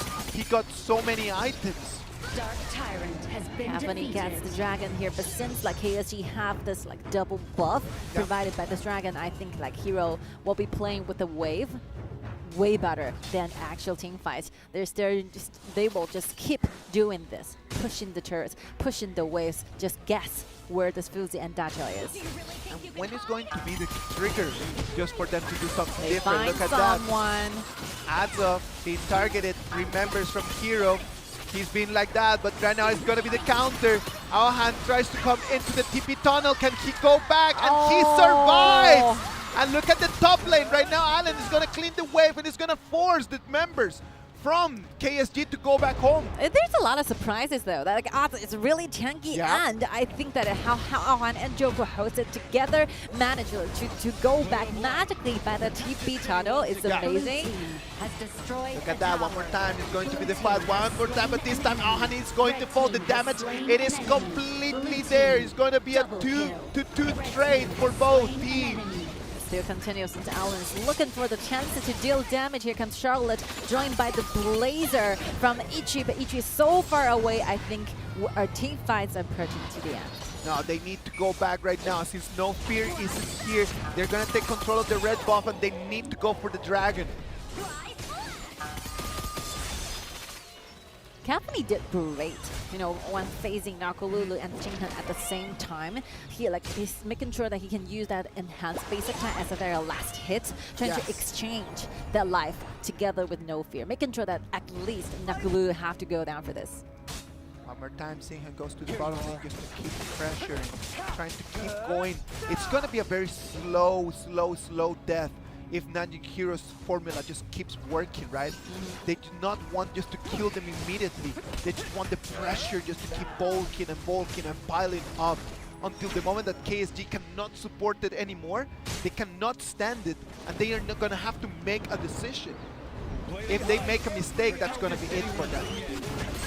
Look at that, one more time, Charlotte coming in from behind. He's going to find No Fear, and No Fear is going to fall. Right now, it's going to be the target going to be on Bell. Bell is going to try his very best, but he's going to fall as well. Now, Little Lou, look at that. He's going to come and he's going to recover so much HP. Caffeine takes one more. Look at Charlotte. Asa is going to be taking that ace, and this is going to be it. Suzhou.KSG against this odds are going to take this game as well. All they have to do is simply just waiting patiently for the following rounds of the waves here, and that will be the ending of game 4. Surprisingly short, because we thought that Hero is doing well, but this sudden initiation coming from this Fuzi is not working that well, all because there's no teleportation tunnel right there. Like Aohan is standing solo with no one to rescue, and I think it would be really a surprise for No Fear to find out like, oh, Aohan went down so quickly. He went down for the kill, but found himself only by himself alone, being surrounded by the 4 members with a lot of HP recovery, with Little Loot having a Tome of Wisdom, which means that those blood, those HP he will be given to this company just insane. Yeah, it was just such a good movement from KSG, right? I do not believe that Nanjing.Hero made the mistake. I just believe that Asa on that last wave, the way that Charlotte just comes in from behind, right? Coming from around, finding the back laners, putting the pressure, and then splitting the whole Nanjing.Hero, that was the key for KSG to win that specific fight. But before that, Nanjing.Hero was taking full control of what their formula was. Keep pushing on top, keep pushing at the bottom, and then just wait and wait and wait. Sadly for them, Atsu just had a completely different idea. I think they're not expecting to see that Aohan goes up that quickly, because obviously we're going to be expecting to see a teleportation helping Aohan a lot. After he uses Sage's Man, he'll be returned back to the base, but the overall damage is just too overwhelming that like Aohan just died in that very second. And like No Fear cannot just cancel the movement. He's already there at the right location. He has no visible options trying to go back. He can only dive into the crowd, but found himself being surrounded by 4 members. And not to mention, Aza is doing amazingly, going from the behind, cutting to the back line, making sure that they are separating like No Fear with the other teammates from Hero. And again, like I believe that Singhan did a great job on that Allen. Whenever that he was just split pushing or trying to come back with the counter, it was always really good. But at the same time, it cannot just be done like that. If you really want to win this game with this strategy, you need to avoid all sorts of engagement. You do not want to really engage in there. You want to just move around. And KSG found the formula by just forcing them to really fight us. In the moment that they forced the fight, they knew that they were going to win. And I'm not so sure whether it's a doomed thing to happen or something, and we're finding a 2-2. again. we're facing the same game for fourth times. Yes. You know, like yesterday, those scores are catching up really tightly, and whoever stayed on the blue have a higher chance of winning. And it happens. And like the one we thought, yeah, maybe this team is gonna get it. Yes. The turnover, right? The something happened and just finally destroyed everything. This kind of miracle happened. It's just like the 3 BO7s we have early on, and just switching up the teams. So we have to put our words here. I think we're gonna see the 4th Elden battle ever for It this one. might be just a 7th game match again. It might be just For me, us it's- staying here with you all the way until midnight one more time, which we always love doing, believe me. It was a nice game. If you look at the team stats, gigantic odds of 4-0, completely standing in there. But again, you have a Caffeine composition. Caffeine is supposed just to be the one dealing the damage. The rest of you, the only thing you need to do is just to be the shield in front. Yeah, I think that Jingyu performed really good using this Kaiser. He at first just like rewind for how he get those kills using those pushing backs, right? Yeah. The second ability, he went in with the blade and then knocking those targets back away from the tunnel. He actually did it. Just apart from the fact that he was kind of overcommitted on the top in that high ground, nothing is wrong by Jingyu. So yeah, I think for this one, KSG actually performed better than Hero, obviously. Yes, and this time, Hero came with a problem, and KSG was able to just solve it in front of them. So that was actually a very big problem. Right now, I cannot see a clear winner or a clear contender that could have like a very big advantage. Both teams just come down to that. Just one good performance, one so-so. One good performance, another one not that good. And they're just kind of like just playing this game where they're just giving the advantage to the other one. But none of the two of them has been way superior than the other. Yes. Like equal, like 50% of the voting before everything started. It's so mysterious, and you have never having some ideas about what's going to be happening in that game. Obviously, MVP is going to be given Xiao A, even though you're given this little Ludus of a very cute, very like warm, very like soft, like support. So you're assuming to see a support like just standing by by the side of the shooters, but also he is battling the Howling Emblem, being so aggressive, using his second steal, trying to initiate. And I think that when we come down to deciding why he is the MVP, I would put it a lot on the choices of items. Yes. Because he could have played it a completely more traditional way and just tried to be a little bit more passive, tried to be a little bit more of a defensive little loot. But no, like the two options that he chose there for items, as Sensational Tome and the Holy Emblem, just show you exactly the understanding of the hero that he has. It's showing that like the understanding of this current like tailor-made KIC meta will be quite different. Look at this. The whole battlefield is kind of separated. I think initially like Hero is losing a lot. You can see those coming back and forth. Teleporting strategy is not working. It's kind of disturbed. It's kind of destroyed by KSC's formation. So yeah, I think they're winning it like strategically. Like KSC knows what to do. And you can see those coach teams from Hero are really surprised about this. Yeah, Like they were not expecting this. It's completely stunned, like surprised over there, and their head coach, their manager, team manager, are like taking the mess of what's going on. Like, take a deeper look. No one was expecting just to be aced in that specific moment, and then just immediately the mid lane just patrolling the way all the way until the crystal. Now it's gonna be 2-2, game 5.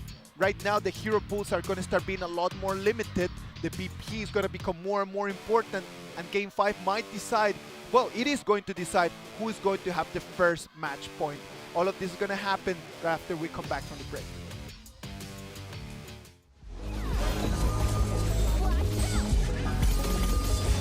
Blue team has slain an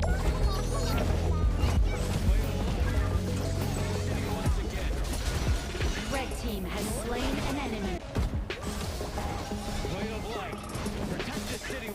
Blue team has destroyed a tower.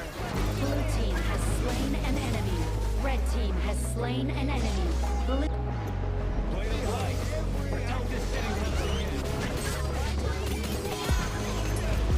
team has slain an enemy. Blue team killing spree. Blue team has slain an enemy. Blue team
Right now it's already 2-2.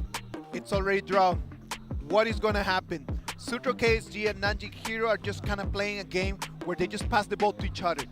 One of them takes an advantage, the other one just takes it back. What is going to happen right now? Where is this going? I will looking at the remaining hero pool from both teams, and I think that here KIC have a lot of advantages when it comes to the clash lane. Because even though like Mai and Charlotte's been used, but you can see that the one that Adza did really well, those kind of tanks, is still up there, and Alan, Byron are still available, even though the Red Ripper is still in mystery, maybe can be chosen from the side of KSG. And for Hero, as to the junglers, I think, yeah, they need to find out whether it's going to be a Zuka or something they wanted to go for. They still can go for a Kaiser, you know, with a Mai, but I'm not so sure like whether Mai is going to be the choice, because I think KSG, if they had the opportunity, they'll be taking that away. Like KSG is the one who got Hero is the one who got defeated just now, so like Hero got to pick side. I think they're going to be in the blue side for this one, game 5. If Nanjing.Hero is going to be on the blue side, then Suzhou.KSG is going to have to ban all those AoV marksmen, right? It's not going to, they're going to have to ban Slims, they're going to have to ban Caffeine, because they won't allow Nanjing.Hero just to take advantage of those very, very OP picks. And what's there to choose? Terry is available, and since like Xiaoju has already used Terry, so if like, they wanted to give Alhan the Terry, it's available, but like ending up with the other options have to be from HOK. But one good news for Alhan is that he's using foods just now, so he has one more shooters available, right? In his remaining hero pools, Jin might be considered here on the side of KSG. All right, so John, we were talking about John, right? Like it is one of the strong options that I believe should be showing up a little bit more in mid lane. I think we might be looking at those Pokken things happening, right? I think without a Zip, without a Jinrin, because like KSE has already been using Jinrin one more time, so it's not available. Maybe we're looking at a Mods as a roamer, so we can have like Jin and Mods at the same time, having those ability to do the Pokken damage. So double poke would be always an option. Now, if they're gonna be playing Zip, then the options for mid for the bottom laner are going to be like very limited as what the Zip composition would be, right? Sailorus, Garo, Huanjun is out. Yeah, I think if you're gonna be like, choosing from the standing steel marksman, Concert U, Garo, and Sailorus, and that's it. And yeah, Sailorus is the one who can help with combo chains, you know, together with Bell, with this Yixing on the mid. So it might be the answer. It could be. Oh, the Zuka and Mods are already gone. Very nice. Bans here. This is going to be the support. Really hard to decide. Like KSG has a very short.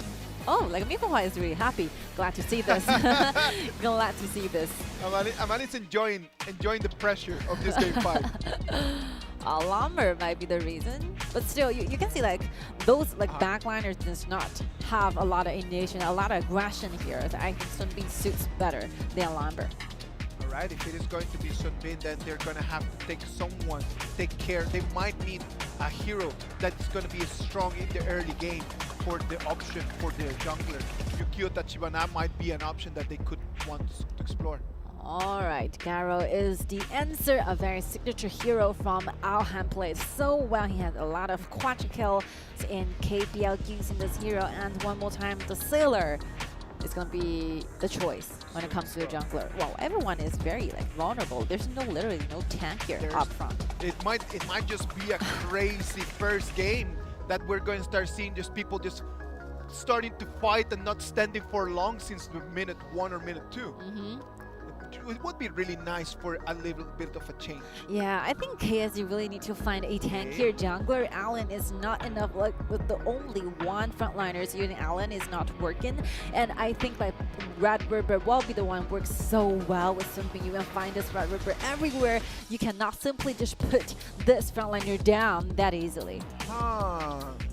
If you see this, then it's going to be Nanjing.Hero. They're going to be the ones that they're going to have to take control of the early game. That early game is going to depend a lot on what Sun Tzu is going to be able to do. Yes. And I think, yeah, KSG have a lot of very strong hand when it comes to who can play this Red Ripper instead. I think, yeah, Jing, you have a very good mastery with this Red Ripper using as a jungler, and so did Answer, right? Yesterday, he performed so good with this Red Ripper. Well, let's wait and see. Zip and Garo is going to be the combo that we're going to have from Nanjing.Hero. Zip and Garo. Garo, a very strong hero that might be the option to reply back in the moment. If we decide to go all the way until the very, very late game, then Garo is going to be the option to counter-attack from Nanjing.Hero whenever that the Red Ripper, whenever that Sunbin are already going to be extremely difficult to control. I think it's about a game of speed, right? Like Xiao A wanted to take his teammates to those areas they need to put pressure to, and I think Hero needs to chase up because no fear is using Sun Tzu trying to initiate, traveling around the map, trying to perfect angle, trying to initiate.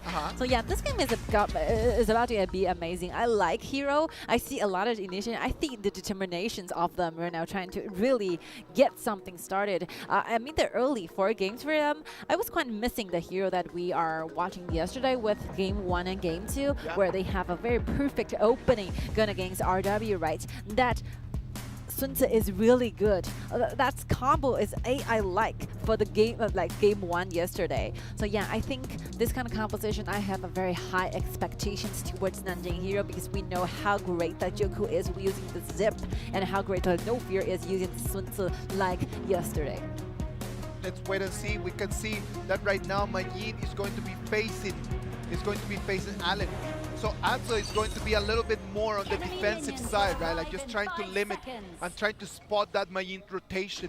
A little bit more of Anzo is going to have to be showing us on him cleaning the wave and then moving around. It's still like this, like yesterday, like No Fear is starting everything on the bottom, helping Alhan do the laning. Like yesterday, they're trying to start everything up in the bottom, and with the Slims, with the Flying Spear, get Hero what they want with the first blood in their pocket. But this time it's going to be different because he's a Garo, not a Slims. So definitely that does not have the upper hand of giving those initiations towards the marksman standing in front of you. They will not have that amazing opening, but still, that's going to show us that Sun Tzu is going to need a little bit of help just for him to clean the way, to clean the jungle at the beginning, right? But at the same time, Jing Yu's jungle path is still going to be pretty slow as well. KSG is really deep in the jungle and watching out wherever like No Fear is, and watching out what happened in the jungle for Hero. I think No Fear is losing a lot. He's given Alhan the first red so that he can simply go back to his blue side so late. You have to finish this wave here, trying to compensate back the gold and the experiences lost by giving out this red to the shooter. Yeah, but at the same time, like what you want to do is just to let Xiao A just to stay over here, right? Like what they want is just to let Alhan be on his own. And then being on his own allows Xiao A just to do the overcharge on the mid and the top side of the map. Yeah. I think the one who suffers a lot is the mid laner, not the junglers, because if you're giving your red to your shooters, that definitely your jungler is taking the mid lane waves instead of everything, trying to compensate back the HP. Oh no, the experience and gold loss. So who suffers a lot is going to be the mages. The mages have been suffered so long, for 2 years till now. Poor mages. Poor mages. What they can do. 2v1 right over here. Allen has his ult. He can still run away from them. As it goes up in the air and just falls down, just go out of it. But No Fear with his ult available, he might want just to get up and then just get something going over here in the bottom. We're just super curious about who's going to be the one started everything early, the first hand. I feel like Nanjing.Hero has the composition just to try that, right? And right now they're being extremely careful about what they want to do. One more time, is it going to be No Fear that's going to give the red buff to Alhan? And Alhan already with 2 buffs, with 2 red buffs open. I think for Hero, their composition is quite high maintenance. They have to get everything on online like so shortly, so concentrated. If they're like determined so much on initiation, they have to get those damage online on the same target at the same time, or otherwise you can see this. If Xiao A can get starting, you know, to kiting around, bringing back the parties and trying to re-counter back using Jingyu's Mach-in, that ultimate, something bad will be happening to the side of Hero. It's very hard for them. Very difficult composition to drive with. You're gonna have to be careful about it. Look at that, Suzhou comes in from behind. He's not gonna put the pressure on the heroes, but he's just gonna allow Aohan a little bit more time, and that turret is starting to look extremely weak right now. It's a very simple Red Reaper, he got the threat. ult. He's gonna come in, he's going to find no fear. Now he's going to be taunt silence as well, but it's gonna be Zip, the one that is going to save him. Right now it's gonna be Red Reaper put on air, and it's going to be Garo with the first blood. We have to give those credits to Jioku managed to happen down there, helping No Fear swallow up, taking No Fear to a better, safer environment. Look at this. Kills happen on the top. Bell together with Shinhan make this happen. Here comes Sun Tzu set sail, trying to get in line, trying to get the bolt on Ichi. Not enough. One more time. Yeah, this is the AI-like combo that we talked about. They have a very good like master using this kind of composition yesterday, and they're doing really well with this today. Look at that. Right now, it is going to be an amazing opening for Nanjing.Hero. We talked about that. They've got the composition. They need to try to finish this quickly. They have the priority right now. It was a good moment. It was a good movement by the Red Reaper, just trying to wait over there in the bush. He just did not have the damage necessary just to get this done here. Oh, one more time up in the top, but I think Shinkan is being a little bit uncautious just because with no flash, she should be like seeing this happening without any sight. KSG is definitely not on the top or the bottom. Now it's going to be the counter. It's going to cage the members of it. It's in place. They don't want to overstep. They know that they have the advantage, so they're trying to be a little bit more meticulous.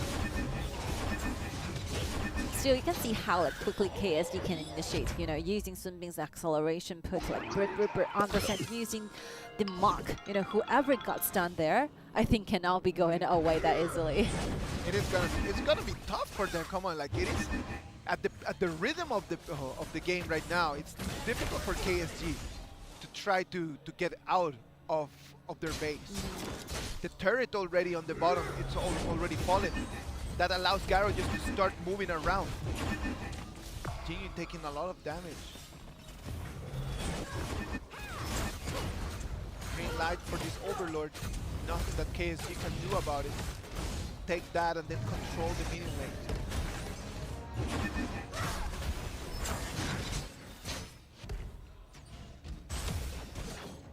Mayin at the bottom, surrounded by 4 members of KSG. Oh, look at No Fear Satchel is available here. He's taking one more banger with him. Nah, he wanted just to hit it against the wall. Just crash it. Destroy everything.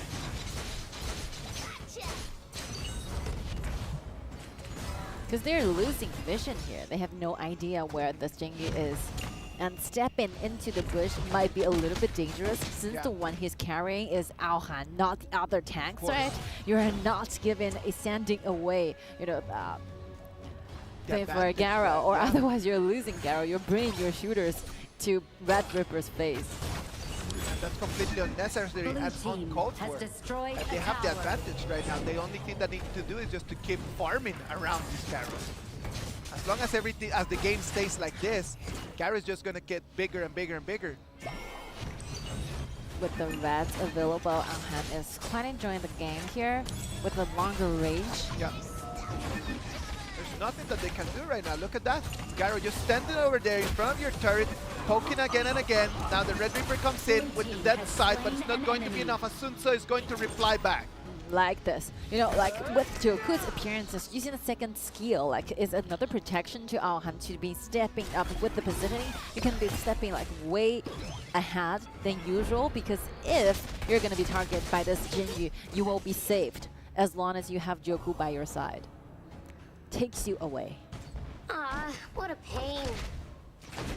8 minutes of the game. Very good opening for Nanjing.Hero, already with a 2,000 gold advantage. Those 2,000 gold advantages are going straight into Gyro. Already 6,000 gold. It's gonna be a tough game for Celsius. That Lady Sun does not have anyone to protect her. I think Hero is keeping the vision really good on their side. So you can see that KSG is really passive. I think they're only waiting for Hero to show up so that they can make some countering back strategies using using the Red Ripper. Or otherwise they cannot simply just go to those areas. They found another chance here, but since it's Zip, can always go back using the ultimate. They don't want nothing to do with this fight here. They want to check a little bit more on the Tyrant. They said Cell is going to be wide. Mayin took the turret over there at the top. While everyone was just having eyes over here at the Tyrant, Mayin was just taking amazing progress over there in the top lane. Nothing more happens. I think KIC can be patient enough towards very late. You can say Lady Sun and Jin's ultimate.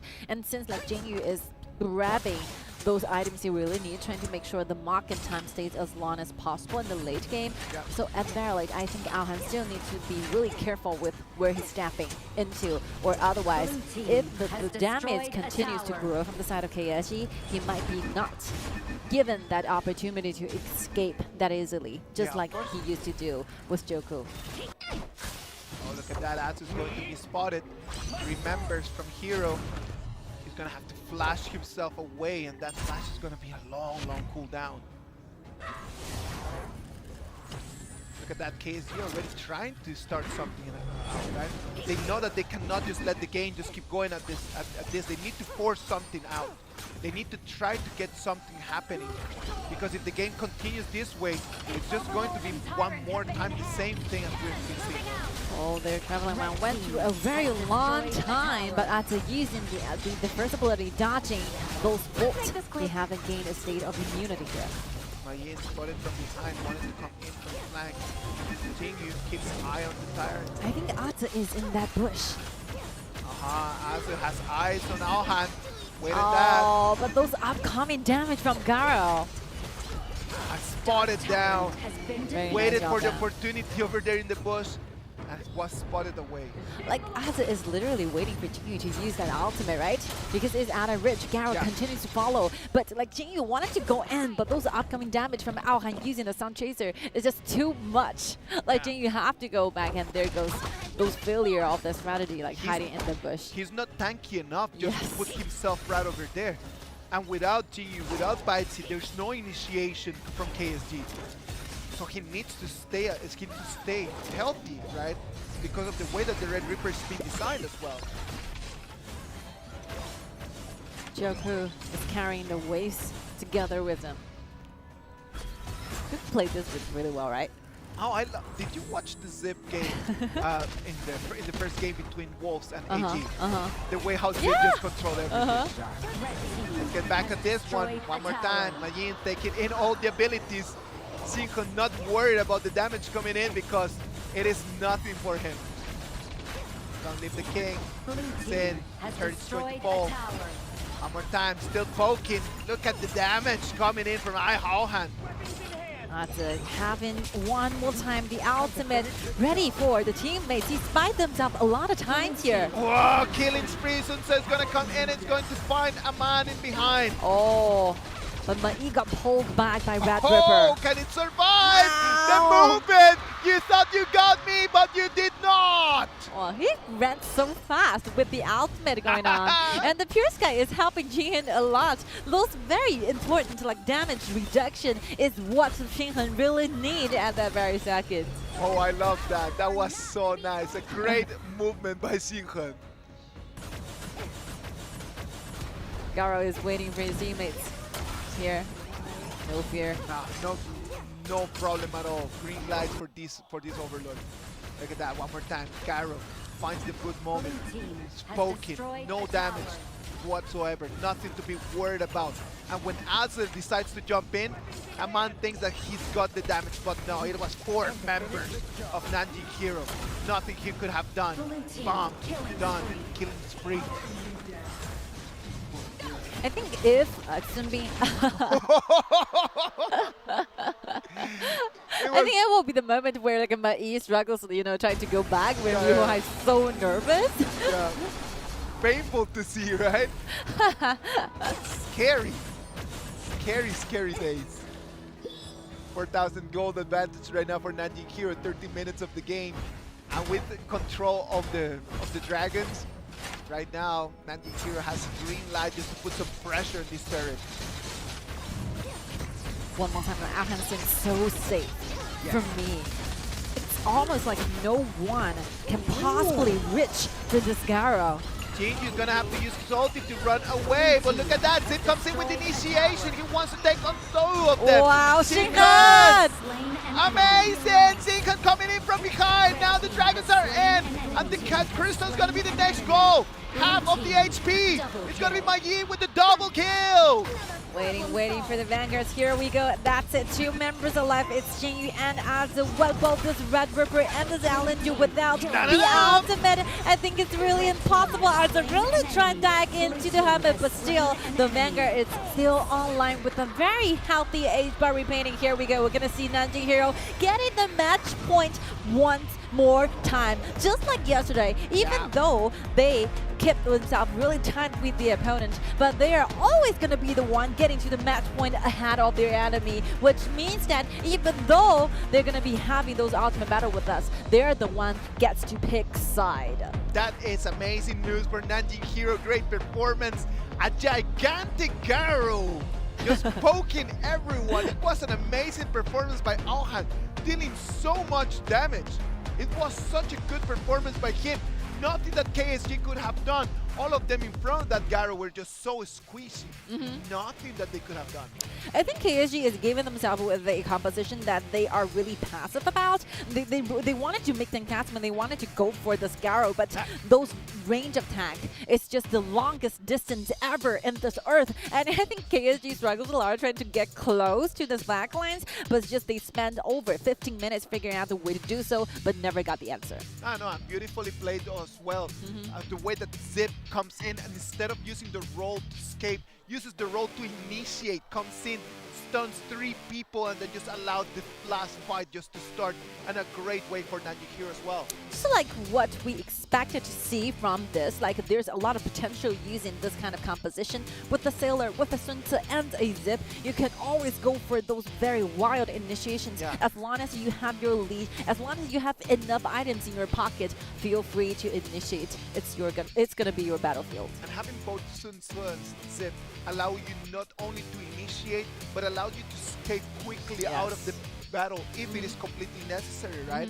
Like you can just use the Sun Tzu, let's sail just to get Garo out of it, or the same way that we have seen Zip just doing it with Garo the whole game. So this kind of composition can be played in either ways. If you're losing, you can always retreat back safely because you have immunity. You have the skills and ability you need to go away, even though you're so deeply into the battlefield. So yeah, I think this kind of composition is really good. You're in a BP. I think Hero have a higher stance when it comes to who got a better composition for Game 5. Well, right now KSG, they're being put against the wall. What are they going to do to try to change things around? They need to do something. They're already on the match point for Nanjing.Hero. They're just one game away from that battle against Chengdu AG. They need to get this happening. They need to get this rolling. KSG needs to get something on what for me it's going to be the most interesting game, Game 6, when all the hero pools are going to be put to a test. What is it going to be there for KSG to try to turn things around? Crazy. I think like KSG needs to figure things out. Even though they're granted with a very short time, I completely understand it, and I pay a lot of like sympathies like for them. But still, they have to face the fact that they're losing this game 5, even though they make it at the game 6 coming back. But they're facing the fact that they're gonna be in the red side in the ultimate battle. That will be like initially giving you those disadvantages when it comes to the lanings. So it will be remain as a secret who's gonna be the final hero choices given to KSG. I think Hero understand how powerful, how great that Dachel is given to KSG. So definitely this Dachel is no longer there for Game 6. what's remaining here for KSG? Let's see. They have a lot of AOV like clash laners here. Yeah. Like does not take consideration of if Florentino. They have Virus and Ari, and Alan is being used for this one. It's no longer there. Byron can be considered, and with Red River going away, if they're looking for a warrior, I think Guan Yu will be okay. But like Jing Yu has already been used a Kaiser, so this perfect pair is taken apart as well. And since Prince of Lanling, I think will be staying on the ban places forever from Hero. So like the jungler cannot be there. I think Musashi and Ukiyo Tachibana might be the one they're searching for if they wanted to fix the very assassin-like type of things. They might want to go for Musashi and Xenial kind of combo, right? Yes. That would be a good option for them in this game 6. And that's something that I do not believe that Nanjing.Hero would want to ban out. Yeah, and we have to face the fact that I think this zip might not be the answer, and those AOV shooters might be banned away. They only have one Muslims in their favor, and just imagine whether like Hero is going to be giving the Slims in game 6, which are their game points.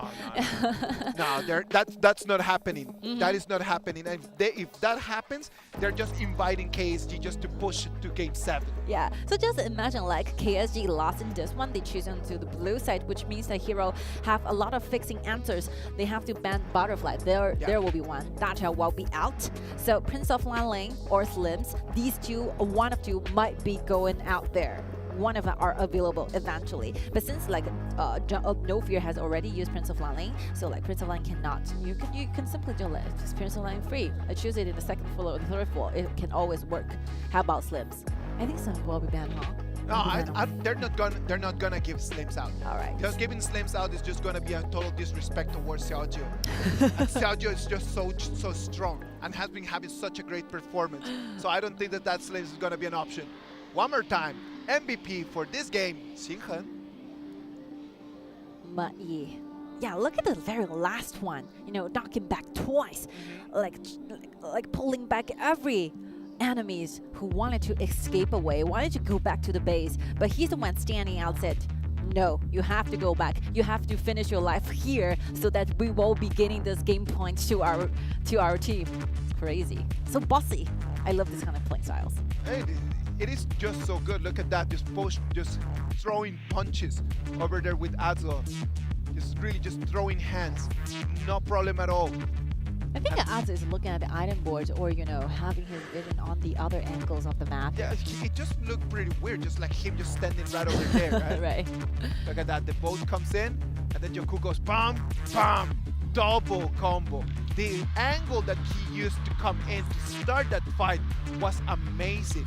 Look at this, knocking back for the very first time and re-entering the battlefield, watching out for Xiaojio, and Xiaojio is being launched by Yixin. Here comes another flash, knocking back Xiaojio one more time, double kill. So smooth.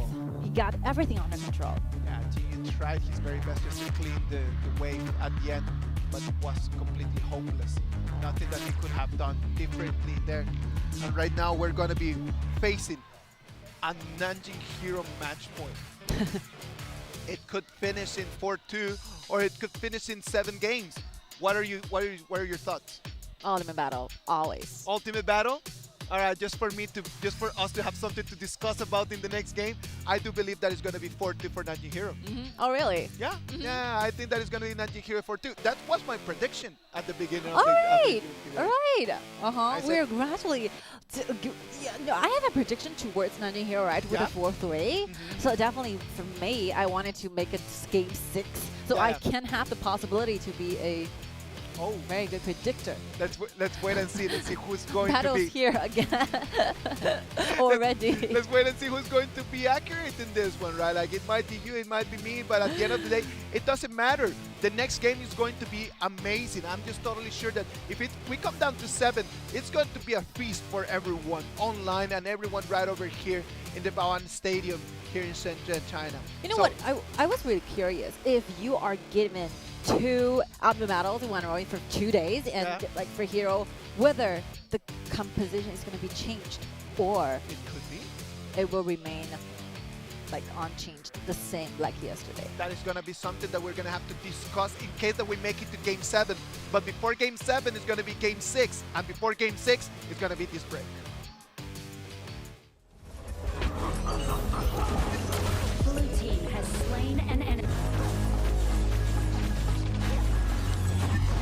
team has destroyed a tower.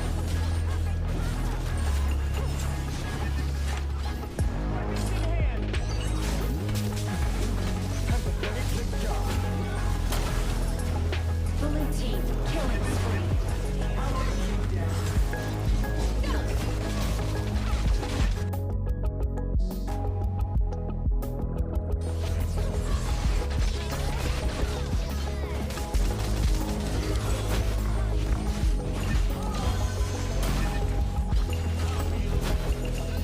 Blue team has destroyed a tower. Blue team has slain an enemy.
It is already 3-2 for Nanjing.Hero. Suzhou.KSG is going to be facing right now one of the most important games of their whole season. Winning in here is going to force it to an ultimate battle, to the 7th game. Losing is going to allow Nanjing.Hero to face Chengdu AG in the final of the upper bracket. Suzhou.KSG does not want to let that happen because falling down right now, it might put them in a very tough position. Losing right now for Suzhou.KSG would send them in a game against the winner between Beijing Weibo and Guangzhou TTG. None of those two sound like a good opponent. What is it gonna be, Suzhou.KSG? You do not want this. Force it to a 7th game. Try your very best. I know that the coaches right now are thinking about this BP, and Game 6 BP is the hardest of all of them. It's gonna be the most difficult BP in Game 6 because of the limitations on the hero pool. No one knows exactly what's gonna be out there. So it's gonna be a chess game for the coaches right now. This is the moment where the coaches need to stand up and really take control of the fate of their team. For Nanjing.Hero on the other side, it could be a 4-2, and then they could just go home and have a good rest and start prepping for the finals. So we need to be extremely careful about this. Do not go for it. Just wait. Be methodical about this. There's no need for the fight. wait for the mistake from Suzhou.KSG. The fans are really cute. They're giving a poster about like my mom is telling you to go back at 10:30 because they wanted everything to end, in favor of Hero. This is gonna be the very last one you have because we have to go back to our home. Our parents are starting, worrying about this. Well, Nanjing.Hero, it's in your hands. It's in your hand. Either you send these fans back home to their parents, or we're gonna have less and less fans coming in for the coming days. Big Alright. responsibilities. I think among all the amazing battles just previously we have that happened, this will be the most important game ever. I think even more important than the ultimate battle, if we're gonna see a bottom battle, this will be the one deciding how they actually got into the ultimate battle, what will be the mentality, what will be the confidence, what will be the momentum by these both teams. And sadly for Hero, for this very important game, they're going to be staying on the side of red, while on the other side KSG having the ultimate, having the upper hand, getting Mai Xianrui as the very first pick. It's going to be Zip with Lupin number 7. The Dacia strat was available right over there for them, and they decided just not to use it. Yeah. And they're gonna go with something completely different. Just give the ball to Xiaojiu. Make him the man that is gonna take them to the game 7. This is what we're talking about, in like adding together with this butterfly in the band force. You have only like 2 more remaining. Prince of Lali and Slims are gonna be there, so you're gonna get like Dacia and Zip out there for KSG to choose. And that's gonna be it. Like, if they're gonna use this Zip and Lupin number 7, then they're gonna have to put all the pressure in the bottom lane. Bottom lane is gonna be the only way that they're gonna have to win, because the options for junglers right now are extremely limited. They're not going to have any very strong jungling options in there. And on the other side is gonna be Musashi, and then Suzhou.KSG is gonna have to ban Xenial, because Xenial and Musashi will be a very strong combo that they might not have the answer for. What will be the 4th choice? Liu Shan is there. It's okay if you wanted to, use extra initiation to fight for Zip. Yeah. I don't see the reason why, but you can still think like, because Zip can go back that easily with the ultimate. So whether your initiation, whether your certain like moves gonna be like effective, will be staying as a question. Yeah, maybe Sun Bin is a better choice, given why not? Hero better rotation abilities. Why not? And Sun Bin is going to be a better choice, because then as the game goes on, Sun Bin and Musashi are going to just be able just to stay alive for such a long time, right? Just going to keep dealing and dealing damage, trying to find a way how to get out to the back to Xiaojiu in that Lupin number 7. I think Hero is no longer that unfamiliar with a Zhuangzi. Yeah. But this Zhuangzi is on the top. It will be standing as a top laner though. It's fully decked out. I mean, here's comes the jungler, right? Here comes Zip as a support. Yeah. So Zhuangzi will be on the top side playing it as a clash lane. So it's going to be Zhuangzi against Irie. Zhuangzi against Irie over there in that laning stage. I do not see the advantage for Zhuangzi. And Zhuangzi is going to have to move back and try to support if we actually want to see the benefit of that pick. Yeah, I can see like Zhuangzi will be effective if like Musashi wanted to land on the backlines. It's very easy. And I think Novir is going to be facing a lot of troubles and difficulties, because Zip will be there, Zhuangzi will be there. Those ultimate from Musashi will be completely purified and eliminated in the battlefield, in the actual team fights. So who's going to be standing up? I think Irie, I think Arlie and Angela. Those person damage they need are there. I think only if like the purification is there, but he's only there trying to purify your launching, right? Your initiation, your CC chains, but your damage is not going to be deducted by Zhuangzi. So I think it's another way that Musashi, even though Musashi's engine is going to be like quite softening up, but those damage is what Hero is being counting on for a long time. This is going to be such a difficult game for Ichu. For that Mai Xianrui, it's going to be such a difficult game right now, because they need to find their good opening into Arlie, and Arlie's such a mobile hero. Plus the time flux coming in from Sun Bin, it's going to be very difficult for Mai Xianrui to be able to create that ambush opportunity. personally, Yep. I really like Hero's composition because I think the mobility is here, and Ari have a lot of potential to do great things. And Xiao A is so important because you only have like 3 bans. It's very unfortunate for Hero trying to have to deal with a zip in game 6. But the overall total damage is okay from the side of Hero. They just have to find a perfect way to put all their added damage to the right person, which will be Zip and Xiao together. And you know, sometimes in the qualifiers, we have seen a lot of teams using this kind of strategy because like Zip is so like flexible. What you can do is trying to make sure that you have the most damage on the Zip, so he will be taking up the table like very shortly before he do a lot of things. Try to get Zip out of the mix before he can actually help Lupin number 7 to get out of there. Game 6. Let's wait and see what's going to happen. This is going to be it. KSG is going to be on the blue. Nanjing.Hero is going to be on the red. Oh, Synchron. It's going to have priority over Ari here. versus Johnson. 3 people rotation. Look at that. Taking the turret, taking the damage. It's going to survive. Jinji comes in, takes the first blood. Can he take a second one? No, that will be a little bit too much. They thought that they got Aza, and they did not. Yeah, the Intimidate really helps a lot, including like adding up with the like protection that the shield is offering in the early 4 minutes.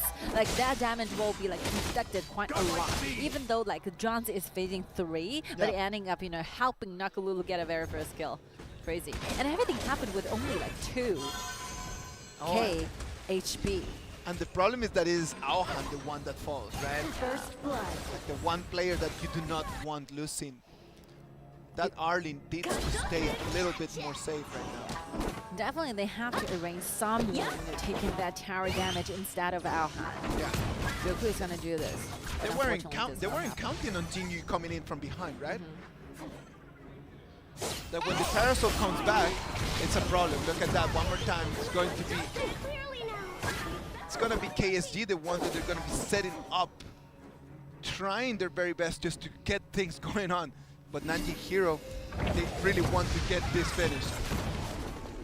And the overload damage is there. I think, yeah, with Angela's help, with No Fears ready because he got to level 4. And the KSC is not so confident about being the first hand when it comes to initiations, because now he will definitely need to do more time trying to farm up with very important like items being ready. So I think like Hero still stands a great chance here. Bell being spotted right over there in the middle. The one good thing about that Zhuangzi being on top is that it's going to have a lot more gold than if it would be a support, and it's going to be a lot more items. So it might grow into a very tanky Zhuangzi as well.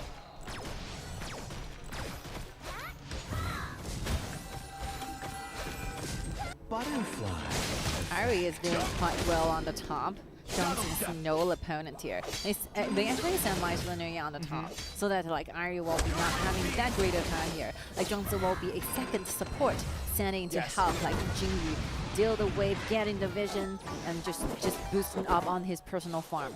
It might just be that, and the fact that Ichu and Azo, both of them are extremely mobile and they can move really fast.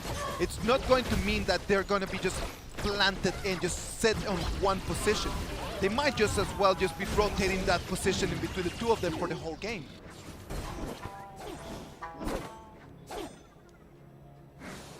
The problem is going to be cleaning the wave.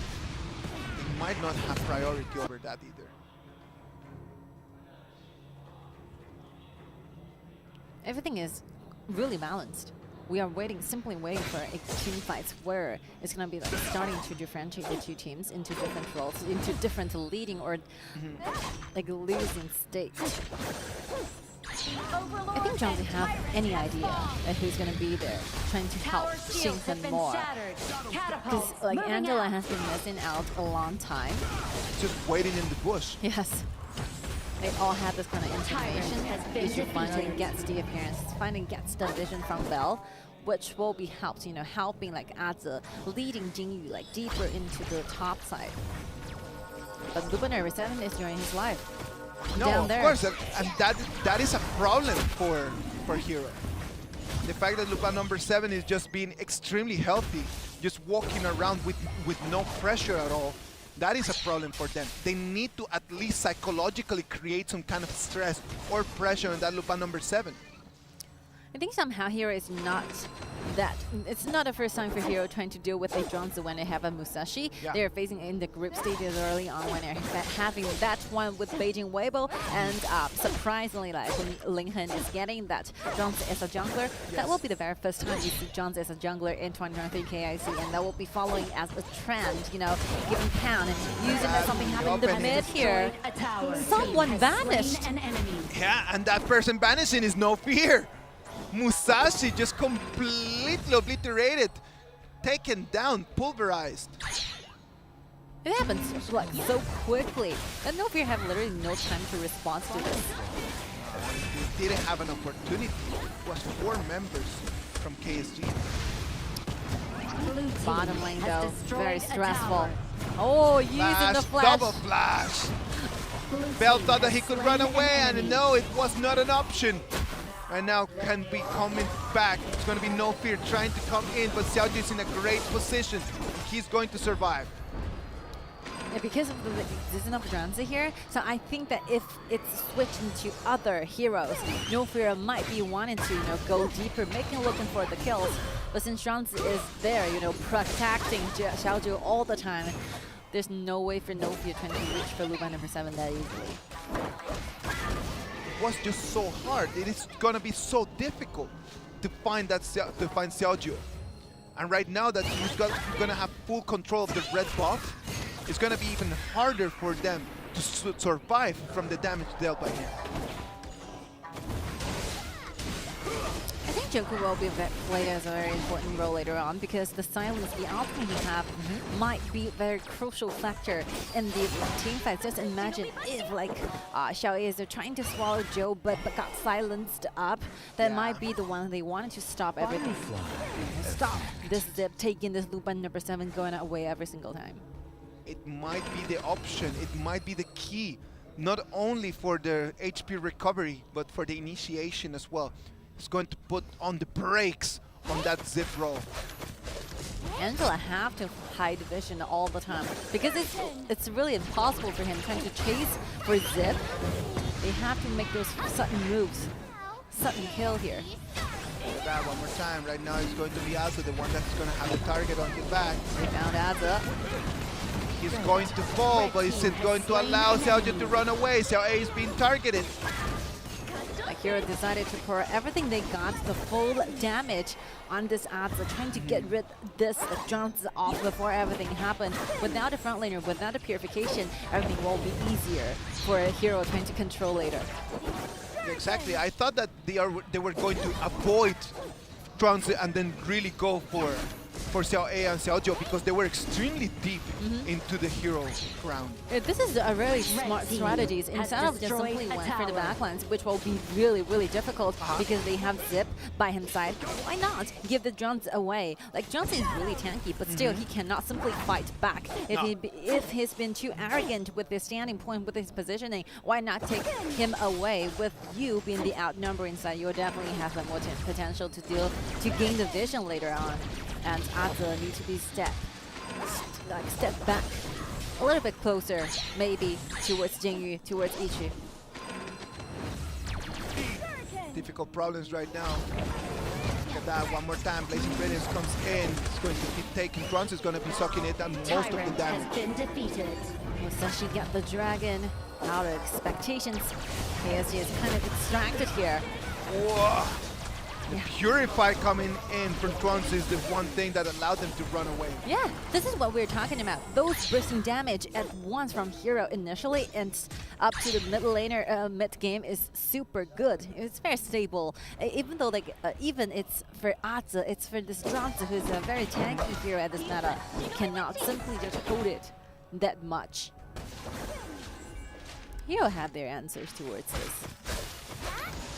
Yes, they do, but they need to be careful because Jingyu right now, 7,500 gold, ready Pure Sky and Axe of Torment online for Nakururu. Nakuru and Mai Flanru have a very good standing points here. Blue team has destroyed a That tower. ability comes in, he's going to use his ulti, pressuring them back, but the turret on the bottom lane is going to fall.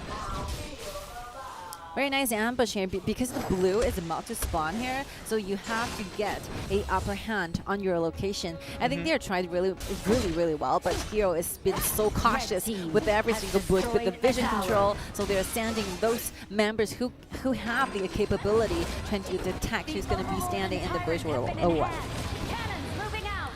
Dagger will be so decisive with this Tyrant. Oh, Blazing Brilliance comes in, it's going to be also the one that is going to take in all the damage.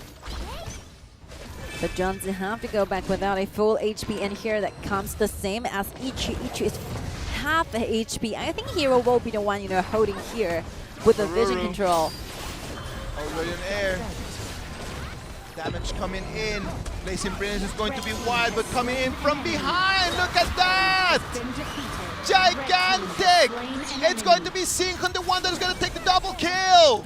I think all of the Hero member performed so well in this, like Musashi using the ultimate, trying to knock like Jinyu up in the air, so Jinyu cannot dive in, cannot control the dragons. And by the time that all the members are extracting all the attention towards No Fear, out of a sudden, Jinyu happens on your face, using the ultimate, jumping from the air and doing a lot of damage. Let's see the items here. Siegebreaker, Pure Sky are all here. It was no mistake. It was not coincidence either that it was just completely vanished. Look at that, Sinkhun one more time. Now it's going to be the turret, the one that's going to be the goal. Oh, look at Angela keeping himself a really safe distance away from Jinyu.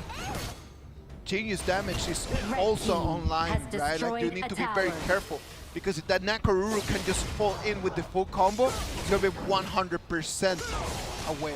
Yeah.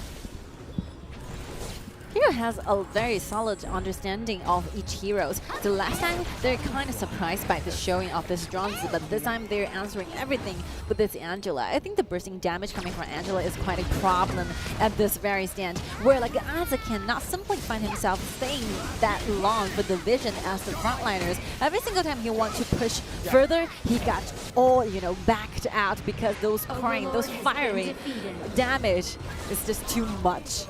Look at Irie, look at Irie. Very good position here. One more time. Irie trying to come in from the flank. He's coming in, he's got a target, and it's going to be Xiaojiu. He found him. Simp is going to have to come in into the rescue. It was a nightmare if Xiaojiu would have fallen there. Yeah, and this is super close for KSG. They have to have a better sensation than this. Like they're going up like 2 away from the safe zone, giving Sinkhun that opportunity and space to go that deeply, second round from behind. This is one very dangerous signal. I think KSG needs to step back for a little bit, maybe near the high ground tower, maybe near for the turrets. They're going to have to let this one go because they do not want to engage in the fight. Look at that, each taken extremely low. Right now it's going to be the turret, the one that is going to suffer a lot. Can they save this one? But look, what is going to happen with the bangers? There's going to be more bangers coming in from all 3 directions.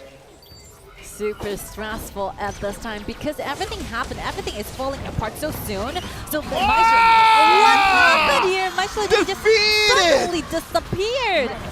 And now the bangers are coming in. They want to finish the game. They do not want to see a 7th one. It might only be 6, Tengyun. Look at Hero, look at Hero, still chasing for more. They're watching out for the very last kill, even though Xiaojiu gets Blue Banner number 7 away, but still, Hero is the one who's standing to the very last minute.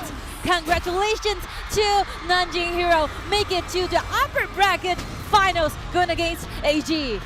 Nanjing.Hero sealing the victory, ladies and gentlemen. It's going to be a 4-2 victory for them. They take the dub, and they're gonna have a good rest before facing Chengdu AG. We never expect Hero to be at this very stage. They're the second teams making sure that he can get a straight ticket to the upper side, the upper bracket finals.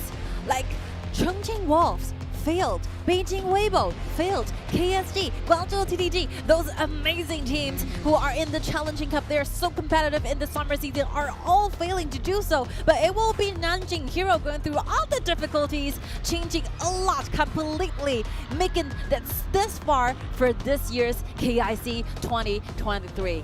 Amazing. Congratulations. We couldn't say much more to No. Hero because like everything will be only resulted in a very satisfying, and you know we really see a lot of appreciation. We have to give applause to Hero. They tried a lot. They did an amazing performance and they had a great victory. On the side of KSG, sadly for them, it was just a gigantic hero in these last two games. These last two games were completely for the boys from Nanjing.Hero. They had good picks, they had good performance. It was a really good game. Both Game 5 and Game 6, totally for Hero. Nothing that KSG could have answered them. They have a very deep hero pool, not to mention they have a very deep and solid understanding of this meta. I would say they worked a lot of things through, even though they're kind of defeated by Weibo using the drones as a jungler. They certainly have some ideas about how to counter back the same Musashi going against Zhangzi, but this time the result will be completely reversed. And I think that Angela pick was the main difference, right? Yes. Because the burst damage from Angela would just really send them back to the HP bars just being taken extremely low, and then just would never create a 5v5 battle. Well, how does that last battle start? That last battle starts because of a 2-3 combo coming in from Angela into Mai Shiranui, and then just getting completely obliterated 5-4 already on the high ground. We almost have some ideas towards the ultimate battles because it's the same. Like KSG on the blue, Hero on the red, with only 20% of the winner rates in recent days, but they still win after this. After all the failure, after all the tried and exercises, I think finally Nanjing.Hero proved them to be a better one in tonight's show. And yeah, I think Suzhou.KSG really tried a lot yesterday going after like Guangzhou TTG, and they performed, I think, from my own perspective, like better like yesterday than today. Completely agree with you. Yes. Totally agree with you. Way better. A lot of very high points today. The way that Xinghan played, not only in this last game with Ari, but the way that he played during all the 6 games was completely at the level that it needs to be if they want to make it to the KIC finals. And Bell's performance today as well has been one of the high points for Nanjing.Hero. And for this one, I think Nanjing.Hero has already guaranteed a space in the 3rd prize in 2020 KIC, because even though they lost to AG, they still have one more to go in December the 28th, going against the winner among all the like local brackets like challenges. We have no idea who's gonna be surviving through this because we have Wolves, we have one team, Gina RW, Beijing Weibo, TTG, and one more time KSG fighting for this only one prize. And all of them are top quality contenders, right? Like, all of them are super strong. None of them is going to be an easy win. So it's going to be hard. It is good for Hero that right now they got themselves already into the top 3 at least. You have to avoid getting onto the lower brackets because lower brackets has a very tight schedule. They have to fight every single time, every single day. You go back to the arena, you go back and forth from the hotel to the stadium. That's you have tiring. a very serious BO7s every day. Yeah, just imagine the tight like stress. That is really hard to do. And that is really hard, believe me. I know from experience how hard that is. MVP, yeah, it had to be Xinghan's Irie. I think Hero have wound up with 4 victories and Xinghan got 3 MVPs out of this. Can you imagine? Just how important he is for the team. Just how important Xinghan is for the team. It was Xinghan 3 times and Bell once, right? It feels like the ban places are not there. Just if you have a ban, you wanted to make sure that like Xinghan have no hero to play. It's impossible. Even if you got like 8 bans, 7 bans, I can still think this player can manage to find 1 new heroes for you. Like Florentino tricked KSG into a ban. I felt Florentino with that, and he managed to get another hero out. And like today, Irie, Virus. So he does not have a hero pool, right? as a hero sea. A gigantic, deep sea of heroes, the options that he can have. And that is one of the reasons why he's right now in the top 3, sending his team all the way to the final. I've been using a crazy performance. Ari, yesterday, Florentino, crazy performances. Once again, congratulations to Hero making this far in this journey, and we are ready for our post-match interview.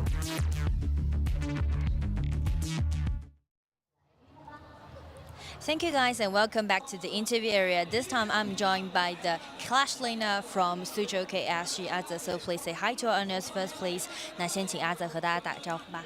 Hello, I am Suzhou.KSG AZE.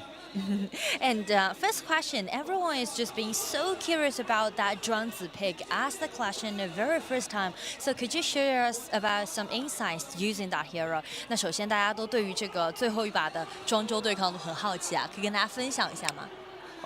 可能就是平时也玩过吧，对，就可能想养猪吧，对，那样的话，因为对面有宫本那些，想鱼头解个大招，对。Okay, so the reason why they're picking out the Zhuangzi is trying to counterattack the Musashi, the jungler, from the other side, and at the same time try to play around their marksman and do that 4-1 strategy, just playing around their core player.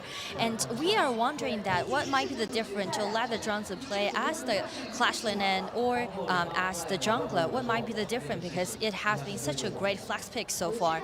那我们也很好奇啊，就是之前也有用过庄周打野这种选择的嘛？那庄周打野和庄周打对抗路，它的一些区别可能是什么呢？这个的话，其实我刚玩过鱼头打野或者鱼头边路啊，主要是那把可能英雄的话，边路没有什么能抗到他宫本的，对，然后想的是选个鸟人过来给他刷得快。Okay, so basically they are trying to let the Zhuangzi to play in a protective way, and again the main purpose is just to counterattack the Musashi on the other side and somehow just build up a really comfortable setting for their own jungler, which will be the Nakaru, to have a really nice farming pace. And we know that after this game you guys is going to play the winner between TTG and Beijing Weibo. So how do you see that game and how do you feel about the upcoming matchup? 那我们也知道这一场结束之后呢，其实你们接下来就会打到 TTG 和微博的胜者。对于那场比赛，你的一个感觉是什么样子的？看我们状态能调整成什么样子吧，因为我感觉我们最近状态也不是特别好吧，对，容易被翻盘。OK， 那对于那场比赛的预测呢？感觉可能对到谁的几率会大一点，还是说也不好说？不好说吧。All right, it's really uncertain that who's gonna be the next rival, but still they are trying to get into the zone since they are really not in their best state so far at the current stage. So they are trying to get better in the upcoming matchup. And the last question, because he just mentioned about they are not that satisfied with themselves. So what might be the problem? What went wrong with the team in the current stage? 那最后一题想问一下，就像你刚刚聊到的，就可能队伍最近的状态没有特别满意嘛？那尤其在哪个部分可能觉得大家还是有这个进步的空间的？就把握好优势吧。对，这个地方可以感觉我们可以弄好一点。对。Okay, so every time when they gain the advantage, they shouldn't let it go, and they will seize every opportunity that can make it as a win in the next few matchups. And thanks for sharing. We're looking forward to your future play. 那非常感谢你接受我们的采访，也是期待接下来打得越来越好。And back to you, Tang. What do you think about this interview? Well, I have two very big points that I just got from this interview. It's not Azo, it's AZE. Just for you to know, have that in mind. And the second one is that KSG already know what the problem is. Yeah. It's not rocket science.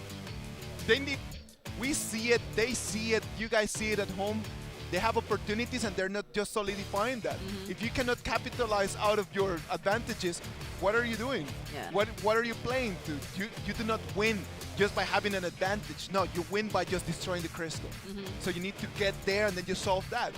Easy to say, very difficult to execute. Yeah, it's so difficult trying to convert the advantages, the vision control you got, the maybe minor gold lead you got into the real winning situations. You have to go through a lot who's standing in between. You have to do the macro. You have to be careful with those details. You have to control the dragons. You have to know, trying to predict where your opponent's about to be. There's a lot of homework needs to be done, like better for KSG. Yes. But luckily, the good news is at the AZE, I'm so sorry, AZE. knows exactly what will be the problems, and hopefully they still have a lot of, maybe even though the time is not that enough, but still you have one night, you have 2 nights maybe, trying to figure out what went wrong and what to do better next time. Because tomorrow they're gonna be, no, 2 days later, you're gonna be facing a very horrible The winner between time. TTG and Beijing Weibo. Going against one team between Weibo and TTG. I think there's nothing to choose from. These 2 teams are equally strong. Yeah, when they asked AZE that question, he said like it's very difficult to say like who do you think is gonna go through? That TTG against Weibo, I believe is gonna be a 7th game as well. Me too. All right, so this will be it for the post-match interview for KSG, and I believe we have someone from here ready for join us. Let's see who we got. Thank you guys and welcome back to the interview area, and congratulations for Nanjing.Hero grab the victory. We are joined by Xinhen from Nanjing.Hero 九金 so please say hi to our audience first. 先请先和大家打招呼吧。 Hello， 大家好，我是南洋和星恒，恭喜你们啊，拿到了这一场比赛的一个胜利，现在感觉怎么样？很开心。 All right, so speaking to the feeling, definitely it's going to be super high and I'm super excited about grab the win. And we know that actually everyone is thinking Hero is getting really good right now in the zone. So how many score he's going to give to the team, the performance so far in KIC, and what might be the biggest improvement that they made so far in KIC? 那我们也知道，就是大家都评价 Hero 现在打的状态越来越好，越来越好。首先就是在这个今天的比赛给队伍打几分，以及觉得这个队伍在 KIC 的整个赛程当中，大家进步最大的一点可能是什么？我觉得给自己队伍打个7、8分吧。那觉得队伍在这段时间大家调整的哪个方面是做的最好的？就打法上面的吧。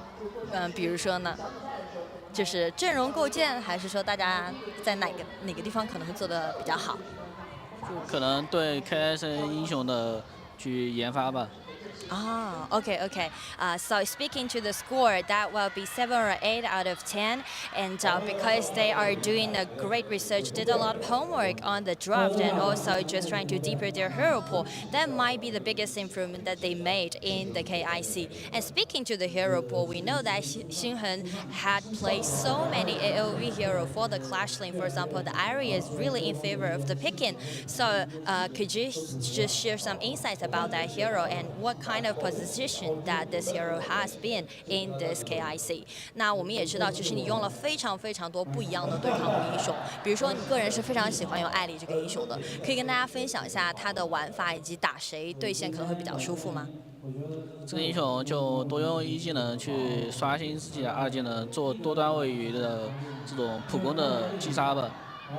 Alright, and the mechanics about playing this hero well is just trying to use the first ability and just refresh the second skill and trying to gain more mobilities and just dashing several times, helping this hero to gain more kills. And we know that the next upcoming matchup will be that one play against AG, and we know that you guys were actually watching them playing like the day, like few moments before. So how do you feel about their performance, and how do you feel about the upcoming matchup? 那最后一题想问一下，就是接下来了胜者组的决赛会打到 AG。今天其实你们也有看他们的一个比赛嘛？觉得他们最近的一个状态怎么样，以及接下来对于这一场比赛的看法？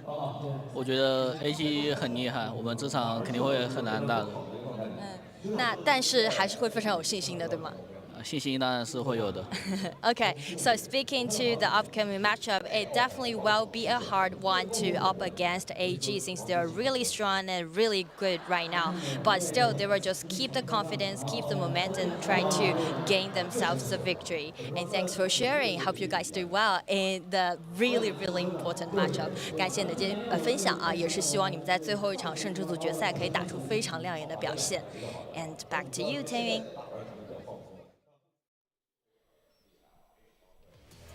Back to you, Tianyun. Back to you. Well, Xinghan was really nice over here, just giving us some opportunities on understanding how the professionals play that Irie, right? A very interesting pick. The mechanics of that hero are going to be completely different to others, and that's one of the reasons why it became such an interesting and popular pick by him. I think Xinghan have a lot of charming qualities. Okay. As a person, as a player, because he's really young, but he's really like, he has a very big heart. He's not overly excited. Even after they won this, like he's very like peaceful, like standing, like just sitting on the chairs, waiting for No Fear running to his side, like giving him a hug. It was just one more step for the big goal, right? Yes. Like he's gonna be extremely happy the day that they are able to really raise up that trophy. That's gonna be the day for him to be happy. Right now, he just saw today as just one more day at work. Just coming in, punch in. Just It's a regular day of work, yes. 5 o'clock, it's time to go home. Very interesting. So happy for Xinghan though.